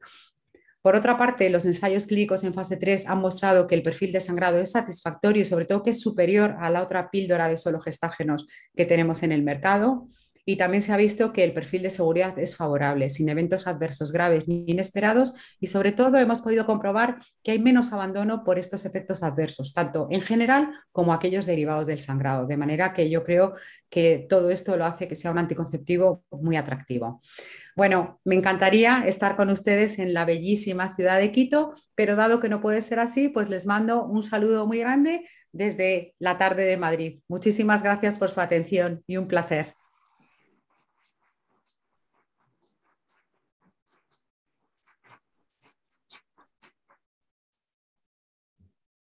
Muchas gracias, doctora, por su brillante ponencia, por acompañarnos en esta nuestra segunda fecha, dando a conocer al Ecuador la innovación que nos ha tomado 12 años, 19 ensayos clínicos, 20.000 ciclos, mucho esfuerzo y mucha ciencia. Con esto dicho, pues ahora vamos a pasar al ciclo de preguntas y respuestas que hemos compartido con la dirección médica. El doctor Jorge López va a dirigir la conversación. Les animo a que sigan enviando preguntas al número que les hemos compartido. Y los profesores van a responder cada una de ellas, para lo que además aquí en vivo le cedo nuevamente el micrófono al doctor Hernán Neira. Muchas gracias, José Manuel. Una vez más quiero felicitar a Paloma y al doctor Neira por ambas brillantes exposiciones. Yo creo que lo más interesante precisamente es lo que vamos a hacer en este momento, que es abrir este espacio para preguntas y respuestas. Y afortunadamente contamos con muchas preguntas, mucha curiosidad por parte de nuestra audiencia. Entonces vamos a dar inicio a las mismas. La primera es, esta sería una reflexión para ambos. Dice, ¿por qué a pesar de la evidencia de los criterios de elegibilidad se sigue limitando el uso de los POP? ¿Cuáles serían sus recomendaciones? Le cedo la palabra a la doctora Paloma como dama y luego entonces al doctor Neira. Bueno, muchas gracias. Bueno, yo creo que lo hemos comentado los dos. Yo creo que hasta ahora los métodos, en general los métodos solo gestágenos han estado penalizados por el patrón de sangrado. Por mucho que hemos intentado contarlo, que se ha contado con el patrón de los 90 días, que hemos contado el sangrado frecuente, el infrecuente, el prolongado, al final yo creo que para muchas mujeres es muy importante, como decía al principio, que el sangrado sea predecible. Porque de esa manera, bueno, pues muchas están seguras de que no están embarazadas y aparte, bueno, pues porque les gusta que su ciclo sea parecido al ciclo que no teníamos. Sí que es verdad que hemos avanzado mucho y con los métodos, con los métodos LARC también y con los solo gestágenos, bueno, pues también muchas mujeres se están acostumbrando a no sangrar. Pero yo creo que muchas mujeres todavía quieren sangrar y quieren tener un patrón predecible. Entonces, hasta ahora, yo creo que por una parte los hemos, ofrecido poco. Los hemos ennichado en la lactancia, el caso de la píldora de solo gestágenos. Y luego, por otra parte, bueno, pues a lo mejor no hemos hecho ese seguimiento que a veces ayuda a que esas mujeres entiendan ese patrón de sangrado y lo acepten. Y sobre todo, cuando contamos todas las cosas y hablamos también de la seguridad, estamos contando que es algo más seguro. De manera que cuesta mucho trabajo. Yo no sé si sucede en Ecuador, pero en España en las consultas tenemos muy poco tiempo. De manera que tienes que contar tantas cosas que a veces te cuesta mucho trabajo poder hacer un buen asesoramiento por falta de tiempo para poder contar las cosas. Cuando hablas con las mujeres y les explicas las cosas, muchas veces lo entienden y cuando las acompañas. Pero yo creo que probablemente es porque nosotros no se los hemos ofrecido probablemente. Muchísimas gracias, Paloma. Doctor Hernán. Cuando nos damos cuenta de la aparición de un nuevo anticonceptivo y podemos ver una serie de cualidades y de características, podemos regresar y vamos a pensar, uno de los puntales era, demos este tipo de anticonceptivos a nuestras pacientes durante la lactancia. Muchas de las veces le he oído decir a la doctora Paloma, es la píldora de las matronas. Y ese era uno de los puntales aquí. ¿Qué vamos a dar? No le des otro tipo de anticonceptivos que no sea eso. Perfecto, ¿cuánto tiempo íbamos a utilizar? Durante toda la lactancia y luego después íbamos a tener algunos efectos de sangrado que podíamos convencer y podíamos ver, pero después dejábamos de utilizar. O sea, no eran solamente las pacientes, sino nosotros que queríamos más seguridad. Queríamos ciclos programados utilizando los anticonceptivos orales. Esperábamos inmediatamente que deje de lactar para poder pasar a otro método anticonceptivo. Eso era una de las cosas trascendentales. Y otro de los factores es que teníamos que pensar y decirle siempre, no pueden olvidarse. Si utilizábamos levonorgestrel, teníamos, si se retrasan, solamente pueden hacerlo 3 horas. La paciente estaba fuera del trabajo, estaba en la casa con cualquier actividad y no podía utilizar. Y luego después con las otras de 12 horas.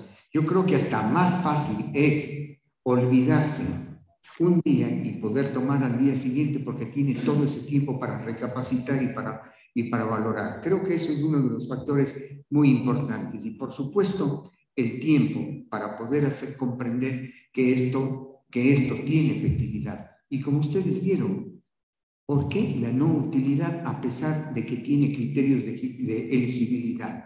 Esta base y este fundamento nos va a permitir decir, ¿puedo utilizar drosperinona con tranquilidad? Y la respuesta va a ser sí.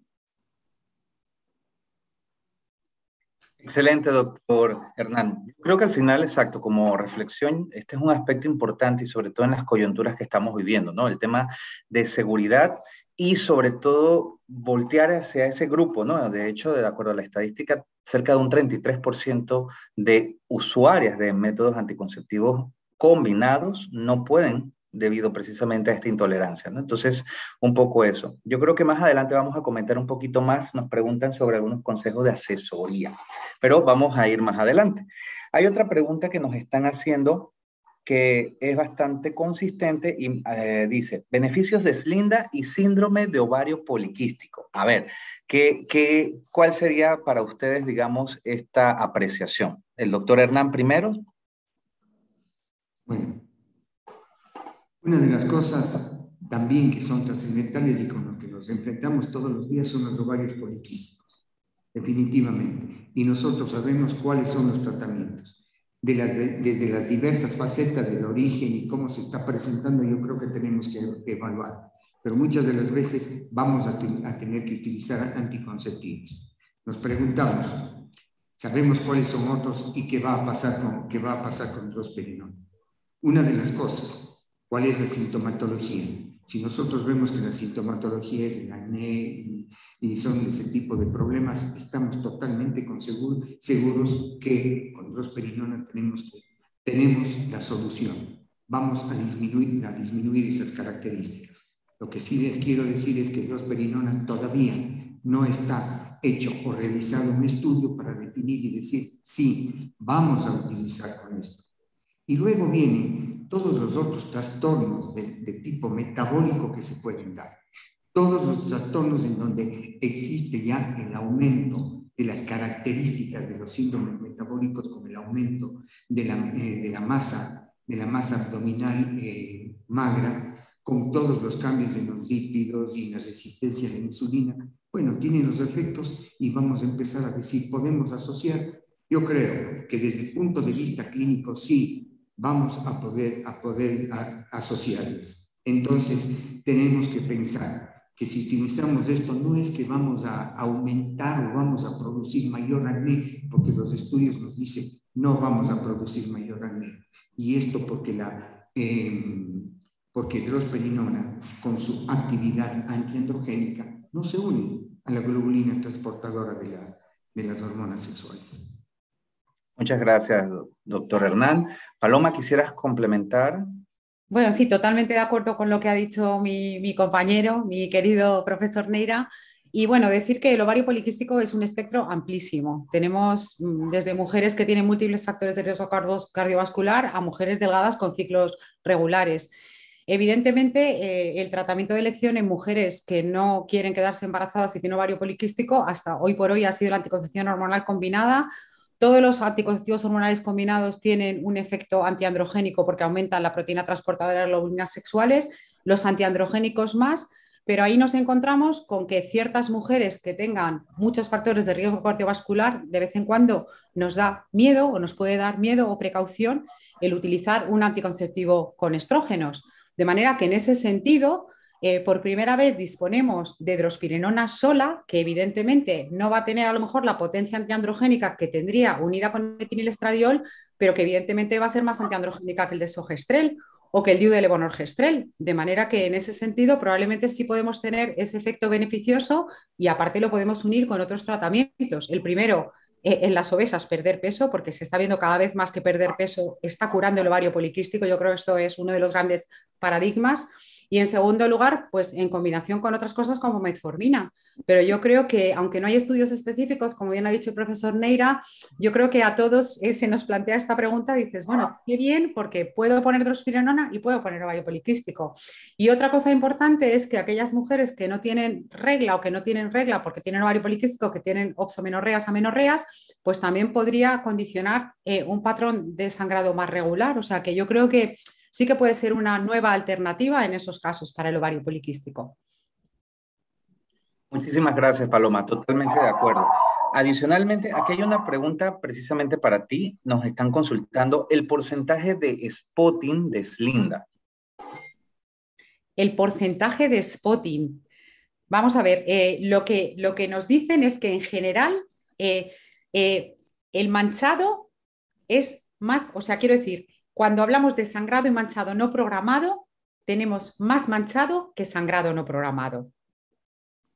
Eso es lo que podemos decir. El porcentaje, la cifra de spotting, yo no la tengo. Lo que estamos diciendo en los estudios es que a lo largo de los ciclos va disminuyendo tanto el sangrado programado como el no programado, y cuando tenemos sangrado no programado, la mayoría es manchado no programado. 2-1.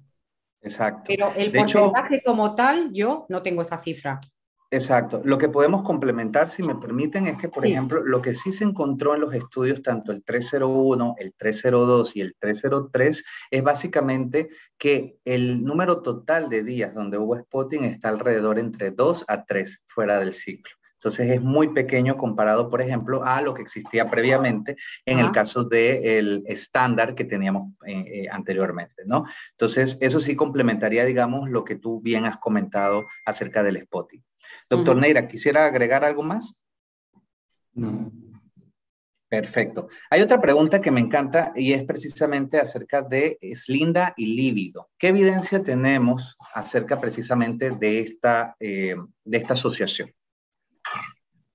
Bueno. Doctor Neira, adelante. ¿Está bien? ¿Puedo empezar? Adelante, doctor, por favor. Es una de las cosas fundamentales. La sexualidad es mucho más que hormonas. Esto quiere decir que cuando esto se presenta vamos a encontrar o buscar otros factores que son multifactoriales. Esto es necesario decir. No solamente son hormonas. Se han hecho diferentes estudios en donde se ha podido demostrar que hay disminución de la libido. Si nosotros vamos desde la fisiopatología por lógica, estrógenos producen mayor cantidad de globulina transportadora, estas captan la testosterona libre, nos quedamos sin testosterona, no hay. Pero hay otros estudios como el de Branford que ha podido demostrar que a pesar de que hay estas características, no se produce disminución de la libido. Dice, bueno, busquemos y encuentra y trata de evidenciar otros factores psicológicos que tal vez están obscureciendo la relación entre esos, unos niveles hormonales bajos de testosterona y la libido. Entonces yo creo que existen muchos factores de esta naturaleza. Si analizamos un poco, recuerdo el trabajo de Caruso, de un italiano, que hizo un estudio sumamente grande en Italia y a su vez pudo demostrar que no hay alteración en la libido. Y vio más bien que todas estas pacientes con drosperinona, porque el estudio fue con drosperinona, tenían mayor satisfacción sexual, mayor frecuencia de relaciones sexuales, mejor orgasmo. Y esto debido precisamente al efecto antimineralocorticoide que le permitía a la paciente estar totalmente tranquila y poder hacer.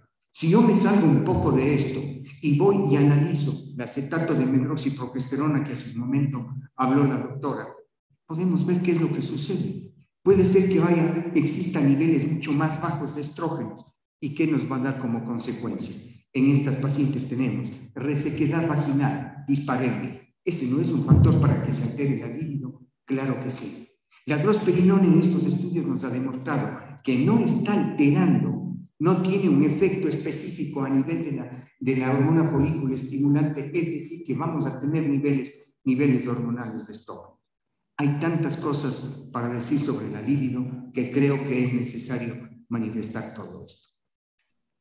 Realmente, doctor Neira. Paloma, ¿quisieras complementar? Bueno, es que lo ha dicho brillantemente, pero aparte, si nos centramos en el estudio que se ha publicado ahora, o sea, en los datos globales que dicen frente a desogestrel, él era un 1,2%, pero cuando lo vemos como causa de abandono era solamente un 0,6%. O sea, que las mujeres era igual para desogestrel, pero abandonaban muy poco por ese tema de la libido. Yo creo que los 24 días y los 4 días de placebo, esos 4 días son importantísimos, porque son importantísimos para conseguir esos niveles de estradiol que decía el profesor Neira, que son esenciales para tener unos niveles que sean como la fase folicular, es decir, unos niveles normales para una mujer en edad fértil. Y esto hace también probablemente que todas estas cosas que estábamos hablando no sucedan y por eso no se afecta a la libido. Exactamente, de hecho ese es un aspecto que es muy importante y que se demostró a través de nuestros ensayos clínicos, fue precisamente que no hay hipoestrogenismo con Slinda. Claro. Y esta pregunta o este dato viene de la mano con la siguiente pregunta y es precisamente acerca de la seguridad ósea. Entonces, adelante Paloma, para que nos respondas esta pregunta. Hasta ahora lo que los estudios que se han hecho se ha visto marcadores subrogados de metabolismo óseo y se ha visto que no se afectaban, pero evidentemente sucede lo mismo. O sea, yo creo que una de las cosas por las que tenemos esos niveles normales es que esos 4 días de placebo consiguen que estemos por encima de los 30 picogramos de estradiol y estamos en niveles normales. Evidentemente habrá que verlo más adelante, pero ya digo que hoy por hoy, y lo dice la OMS y lo lleva diciendo desde hace muchísimo tiempo, el único anticonceptivo que tiene un efecto deleterio sobre el hueso de los sologestágenos es el acetato de medroxiprogesterona de POT, sobre todo en edades extremas. Y fíjense que en este caso hay un estudio, el estudio de las niñas de 12 a 17 años, que tampoco se vio que hubiera una alteración especial. Entonces, bueno, pues yo creo que conseguir esta concentración de estradiol segura hace que se posicione de la misma manera que el resto de anticonceptivos con sologestágenos, a excepción del acetato de medroxiprogesterona de POT inyectable. De manera que los datos que tenemos ahora mismo, que evidentemente son marcadores subrogados, pero son datos de seguridad. Por otra parte, es verdad que esos datos de seguridad ósea, incluso los datos de densidad mineral ósea, no tienen luego que ver con fractura, que ese es otro de los grandes problemas.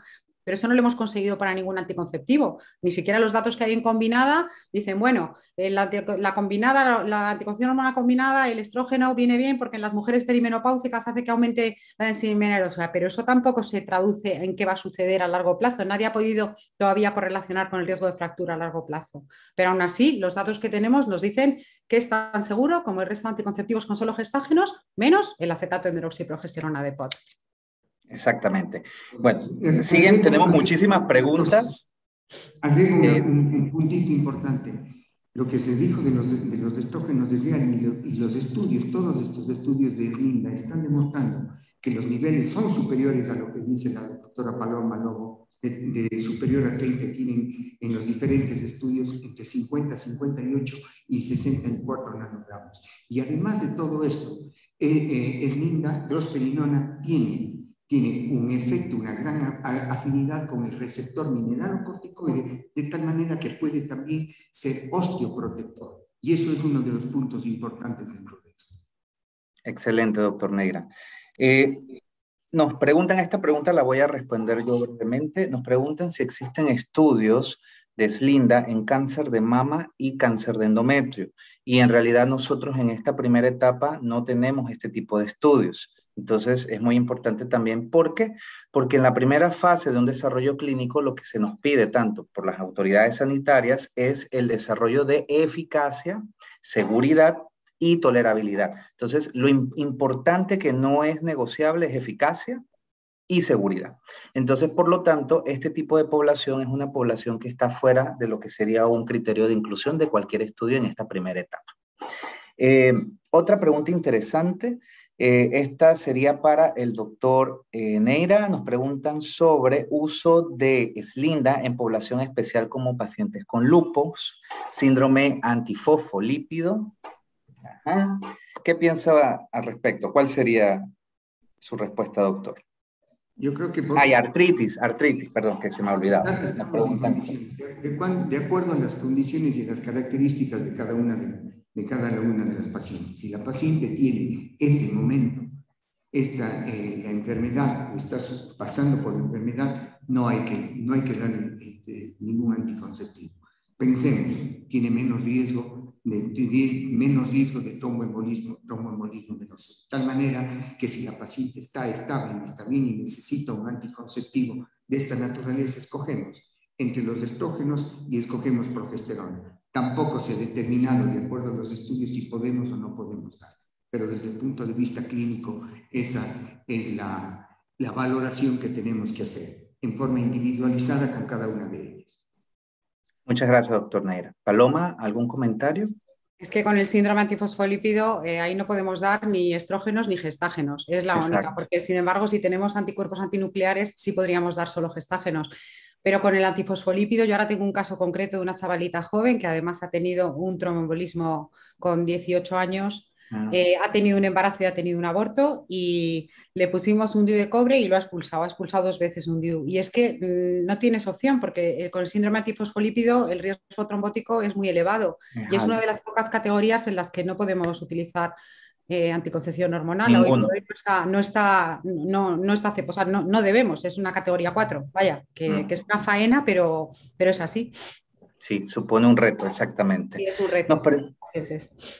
Sí, nos preguntan acerca del uso de Slinda en miomatosis uterina y en endometriosis. Doctor Neira y luego la doctora Paloma. Bueno, si hablamos de endometriosis, realmente es preocupante para todos. Y si nosotros tenemos una paciente con endometriosis, es posible que yo no diga, por más que me guste y por más que vea tanta eficiencia en drosperinona, voy a decir, voy a utilizar drosperinona de 4 miligramos no micronizada. La endometriosis tiene que ser perfectamente evaluada y si tenemos otro tipo de medicación en donde sí tenemos los estrógenos, demos. No hay ningún problema y cambiamos porque no estamos diciendo esto es lo único. No, es una alternativa. Ahora, tampoco hay estudios en endometriosis, pero yo me hago la pregunta, ¿qué pasa si dejamos las 4 píldoras que son placebos y utilizamos drosperinona en forma continua? Pueden tener un efecto positivo dentro de estas pacientes. Yo creo que los estudios nos van a decir.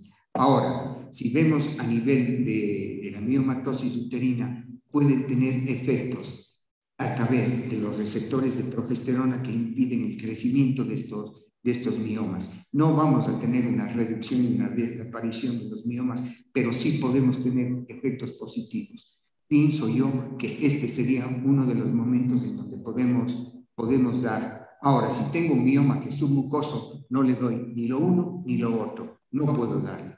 Pero si tenemos un mioma que está allí, sabemos que no va a tener ningún efecto especial. Hay algunos trabajos que por acción estrogénica, receptores estrogénicos, pueden decir que tienen crecimiento. Eso es lo que tenemos que valorar en cada una de ellas. Excelente, doctor Neira. ¿Paloma? Yo estoy de acuerdo, yo le quitaría los 4 placebos para tratar endometriosis. Endometriosis pautas continuadas. Yo creo que hay que, bueno, lo dice Bercellini, que es uno de mis héroes, y lo dice todo el mundo. Yo creo que debemos tender a la menorrea, es lo mejor, o sea, debemos evitar esas deprivaciones que pueden producir dolor y que pueden producir implantes. Y en cuanto al tema de los miomas, pues también estoy de acuerdo. Yo creo que ningún tratamiento al final, por mucho que siempre nos lo han contado que disminuye el tamaño de los miomas, nos lo querían vender con el DIU de levonorgestrel, nos lo querían vender con el acetotolipristal, pero en realidad no estamos hablando de que disminuyan, sobre todo lo que nos interesa es que disminuya la sintomatología. Y yo creo que, como hemos visto, que es un anticonceptivo que disminuye el sangrado, no podemos cifrarlo porque todavía no se ha hecho un estudio en el que nos diga el porcentaje de disminución del sangrado, pero sabemos que va a disminuir el porcentaje de sangrado. Yo, de hecho, dirijo la unidad de histeroscopia y patología endometrial de mi hospital y nosotros llevamos años haciendo toda la preparación endometrial para histeroscopia en quirófano con píldora de solo gestágenos, porque nos parece cómoda, porque es segura y porque además es súper barato y va mucho mejor que utilizar, por ejemplo, análogos con los efectos que tiene, causando una menopausia, todos los efectos que tiene, y luego además que incluso dificulta la resecabilidad de los miomas, por ejemplo. Es mucho más fácil y sin embargo lo hacíamos con el desogestrel, pero podríamos hacerlo perfectamente también con Slinda, esa preparación endometrial. Entonces, ya digo, pero yo desde luego para la endometriosis le quitaría, como ha dicho el profesor Neira, los 4 días de... No, ahí no El quiero tener placebo. sangrado programado, yo ahí quiero tener amenorrea. Así es. Mira, y casualmente hay una pregunta específica para ti, Paloma. Dice, ¿con Slinda el sangrado programado puede llegar a amenorrea a largo plazo? Sí, sí, y a ver, o sea, para mí no es un problema. Al contrario, yo creo que es lo que hablábamos antes, tenemos que contárselo. Sí que estamos viendo en este primer año, año y medio que llevamos en España, que estamos teniendo bastante sangrado programado y que el sangrado programado donde sigue estando. Es que a lo mejor estamos hasta en un 60% de mujeres que mantienen un sangrado programado, pero sí que es verdad que se va viendo en todos los estudios y también en el de adolescentes como al cabo cuando va pasando el tiempo, disminuye tanto el sangrado programado como el no programado y el manchado. Entonces, tener amenorrea con estos anticonceptivos, yo creo que, bueno, se lo tenemos que contar a las mujeres, lo tienen que saber, pero a la larga, si lo aceptan, no es un problema, pero sí puede suceder. Así es. Nos consultan, hay una pregunta muy interesante y nos hablan precisamente acerca de evidencia, acerca de a nivel endometrial si hay cambios a nivel de las metaloproteasas. ¿Qué podríamos decir al respecto? Bueno, yo con este anticonceptivo, bueno, me he lanzado yo, con este anticonceptivo no lo sé, pero en general yo creo que es un problema, o sea, es lo que sucede o lo que es una de las cosas que suceden con todos los métodos sologestágenos a nivel del endometrio. Aparte de la atrofia, aparte del aumento de la fragilidad capilar, pues parece que sí hay una alteración en los niveles de metaloproteasas que pueden condicionar este sangrado no programado que se produce y que sucede con todos. Ya digo, se ha hecho además son estudios muy antiguos los que se empezaron a hacer y se han seguido haciendo y yo creo que es una cosa que sucede en general para todos los métodos con sologestágenos. Veíamos en el estudio endometrial, que es muy bonito, cómo tenemos endometrio inactivo, también tenemos endometrio proliferativo después de los 13 ciclos, pero ya digo que eso sí que es un caballo de batalla y eso es lo que condiciona el sangrado no programado, pero yo creo que precisamente este break que hacemos y estos 4 días en los que tenemos ese aumento del estradiol endógeno, pues puede condicionar que tengamos más endometrio proliferativo y que tengamos menos inestabilidad en ese endometrio, menos fragilidad capilar, que probablemente eso es lo que condiciona ese sangrado programado que parece que se mantiene más en el tiempo que, claro, que frente a la otra pauta que no tenía ese break de 4 días. Exactamente. Doctor Neira. Entonces vemos que al analizar el endometrio, generalmente está produciendo esta drosperinona una disminución del endometrio que ha llegado a tener 7.5 y con el paso del tiempo al año podemos tener de 2.5. Si hay atrofia endometrial, yo me pregunto, ¿podemos utilizar con facilidad en la asociación de otro tipo de patologías cuando buscamos un método anticonceptivo? Sí, claro que sí, porque se demostró que no tiene ningún tipo de patología a nivel del endometrio. Y eso es muy bueno. Exactamente. Ok, estamos ya básicamente terminando, sin embargo, quería no dejar pasar esta pregunta. Nos hacen sobre pacientes migrañosas y la capacidad de aromatización. ¿Podemos utilizar Slinda en ellas? Adelante, Paloma. Bueno, no hay ningún problema en pacientes con migraña, tanto con aura como sin aura, mayores de 35, menores de 35, porque es que es un anticonceptivo con sologestágenos. El problema sería cuando estamos utilizando un anticonceptivo con estrógenos, de manera que en este sentido, seguridad absoluta. Yo creo que es una de las grandes ventajas. También yo creo que, bueno, aquí si me puedo extender un poco, yo creo que hay un gran caballo de batalla que tenemos y es que no sé en Ecuador, pero en España es muy frecuente que cualquier mujer que tiene dolor de cabeza te diga, tengo migraña, porque es una cosa que la gente forma parte un poco de lo que la gente dice vulgarmente.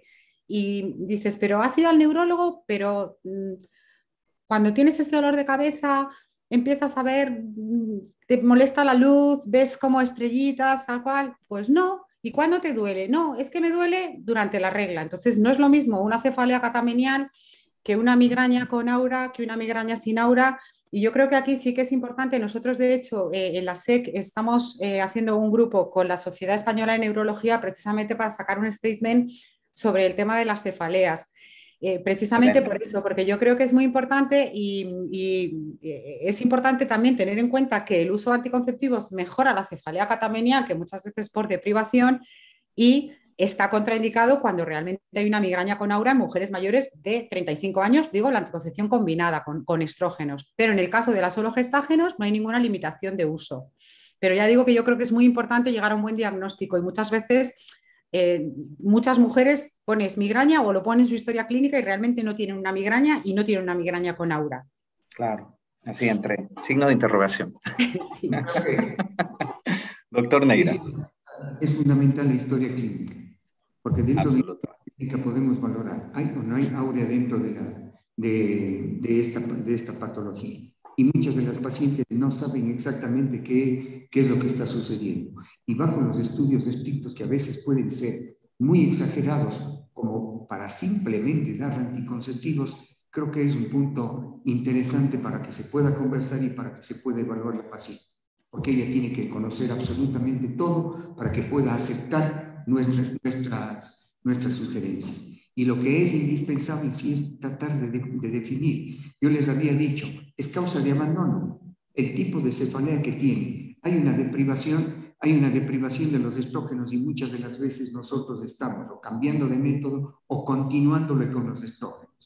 Pero muchas de las veces eso también produce algún tipo de problemas, incluso los spotting en las pacientes se cansan. ¿Debemos cambiar de anticonceptivos? Sí, valorando. ¿Es o no es en el momento de los estrógenos o en la deprivación de los estrógenos? Creo que es necesario hacer esa diferenciación para poder tener un buen manejo y efectivo en estas pacientes. Muchas gracias, doctor Neira. Nosotros no sé cómo le dicen en Ecuador, nosotros acá preguntamos, ¿has visto cocuyos? Muy coloquial, cocuyos, sí, es muy coloquial. Te voy a comprometer, sí, exacto, las estrellitas. Paloma, te voy a comprometer, porque esto que has dicho yo creo que para nuestros médicos en América Latina va a ser de muchísima ayuda el poder compartir este tipo de statements, precisamente, sobre todo en el manejo de la cefalea. Así que eso ya me acaba de dar una idea. Hay un artículo que, Jorge, te puedo mandar por si lo quieres circular, que yo creo que se hace 2 años, de la Sociedad Europea de Contracepción con la Sociedad Europea de Cefalea, hablando de los tipos de cefaleas, de verdad que a mí me aclaró muchísimo. O sea, es un poco complicado, pero de verdad que te lo voy a recircular por si lo quieres, porque verdaderamente a mí me aclaró muchísimo y está fenomenal. Aquellas cefaleas que empeoran, aquellas que mejoran. Habla además de combinada y habla de solo gestágenos. Y de verdad que es de esos artículos que dices, estaba esperando tener algo así entre mis manos y de verdad que es fantástico. O sea, que te lo voy a mandar por favor, recircular, porque verdaderamente es una joya. Por supuesto, claro que sí. Doctor Neira, ya estamos terminando, pero hay una pregunta interesante que nos hacen sobre el estudio 302 y nos hablan precisamente de este análisis de la población. Hablaba usted acerca de ese porcentaje de población hispana, ese porcentaje de población obesa y preguntan precisamente si cómo esto se valoraría en la población ecuatoriana. Imagino yo que si usted está familiarizado hay una tendencia a estos cambios demográficos. Dentro de esto hay que hacer el estudio definitivo de la población y agrupar justamente aquellas pacientes que tienen con el riesgo y hacer exactamente igual con las mismas normas y las técnicas para determinar el número de fracasos de los embarazos en cada una de las pacientes, valorándole las características individuales de cada una de ellas. Excelente, doctor. Tenemos 2 últimas preguntas para ya cerrar y poder avanzar ya con el almuerzo. Una, nos consultan básicamente, Paloma, acerca de cómo sería en este caso la anticoncepción sin estrógenos en tiempos de COVID. Si nos puedes comentar un poquito acerca del consenso SEGO. Bueno, nosotros lanzamos en el primer momento de la pandemia, pues en el mes de abril aproximadamente del año pasado, cuando estaban todas las consultas cerradas, cuando estábamos haciendo fundamentalmente telemedicina con llamadas telefónicas, cómo conseguir que las mujeres pudieran seguir iniciando, manteniendo o cambiando su anticoncepción. Evidentemente, claro, la anticoncepción de larga duración, pues no podíamos hacer nada. pero con aquellas que querían iniciar, pues comentábamos eso, que se intentara hacer una historia clínica teniendo en cuenta factores de riesgo y ante la duda iniciar pues anticoncepción libre de estrógenos. Más adelante surgió el tema porque fuimos sabiendo poco a poco y se empezó a ver, claro, se empezó a ver el potencial trombótico que tenía el virus del COVID. Los eventos tromboembólicos, y aunque sí que parece que el mecanismo no tiene mucho que ver con el mecanismo de la modificación de la coagulación que tienen los anticonceptivos combinados, pero sí que es verdad que los internistas nos llamaban y nos decían, oye, esta chica está tomando anticonceptivos, se lo he quitado. Entonces, en ese sentido, bueno, pues nuestro consejo fue evidentemente poder seguir con un solo gestágenos.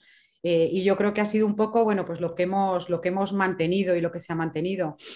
Sí que es verdad que luego se ha visto, bueno, que hay un artículo muy bonito que precisamente le hemos dado este año el premio, que es un artículo de Iñaki Lete, que está publicado en el European Journal, en el que dice que los estrógenos pueden ser protectores frente al COVID y de hecho, bueno, pues eso puede a lo mejor tener que ver con que haya menos mujeres que hombres y bueno, con otras cosas, con predisposición. Bueno, estamos todos aprendiendo un poco sobre la marcha, sí. Pero yo creo que hoy por hoy quitar un factor de riesgo para un posible tromboembolismo, pues cuando encima estás viendo esas analíticas con el dímero D disparado, con toda la coagulación alterada, con el fibrinógeno por encima de 1000, que es que te da miedo, pues sí. Entonces eso sabes que cuando estás usando anticoncepción libre de estrógenos, estás teniendo la misma eficacia anticonceptiva, luego además no estás parando, porque el problema de esto es que, claro, lo quitas y luego cuando lo reinicias, es decir, si estás con una combinada, la quitas luego cuando lo reinicias. Ahí, mientras tanto, puede haber un embarazo no planificado porque esa mujer reinicie sus relaciones sexuales. De manera que yo creo que por eso y por muchas cosas más, o sea, utilizar anticoncepción libre de estrógenos es que es un motivo de tranquilidad para el prescriptor y de seguridad para la mujer. Entonces yo creo que más aún en tiempos de COVID, yo creo que es un motivo más para pensar todavía más en la anticoncepción libre de estrógenos.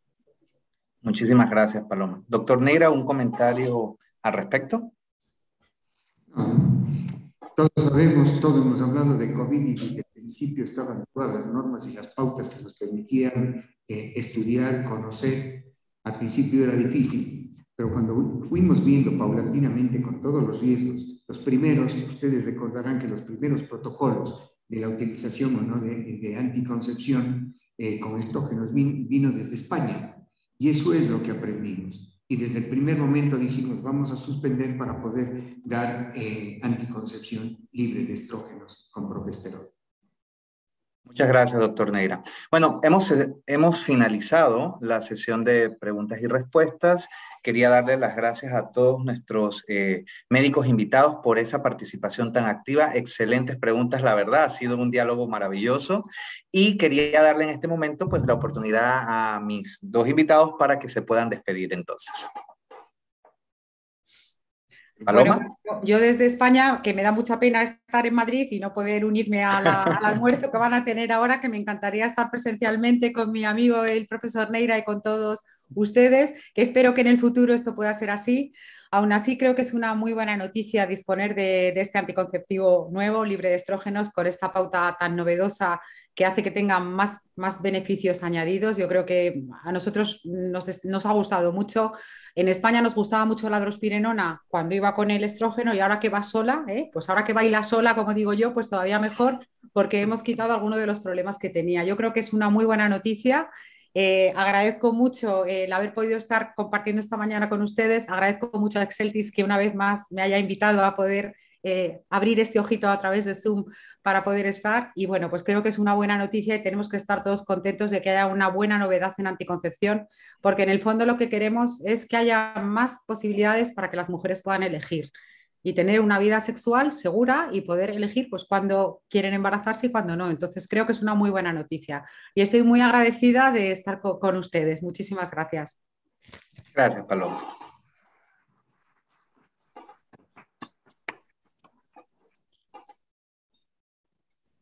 Doctor Hernán. Muchísimas gracias. En realidad, doctora Paloma, es un honor estar con usted. Yo sé de su capacidad investigativa, de todo lo que hace, y es una brillante ginecóloga. Eso me permite tener una gran emoción de estar aquí, de estar en este auditorio para poder presentar uno de los productos más importantes de los últimos años. Quiero agradecer a todos los personeros de Exceltis haberme permitido formar parte de este grupo de expositores para poder presentar este gran producto. Yo creo que es maravilloso. Además, una de las cosas que más me emocionan es volver a salir y volver a estar presente, dando las conferencias y compartiendo con todos ustedes. Muchísimas gracias. Espero haber cumplido con sus expectativas durante la charla que hemos dado esta mañana. Muchísimas gracias.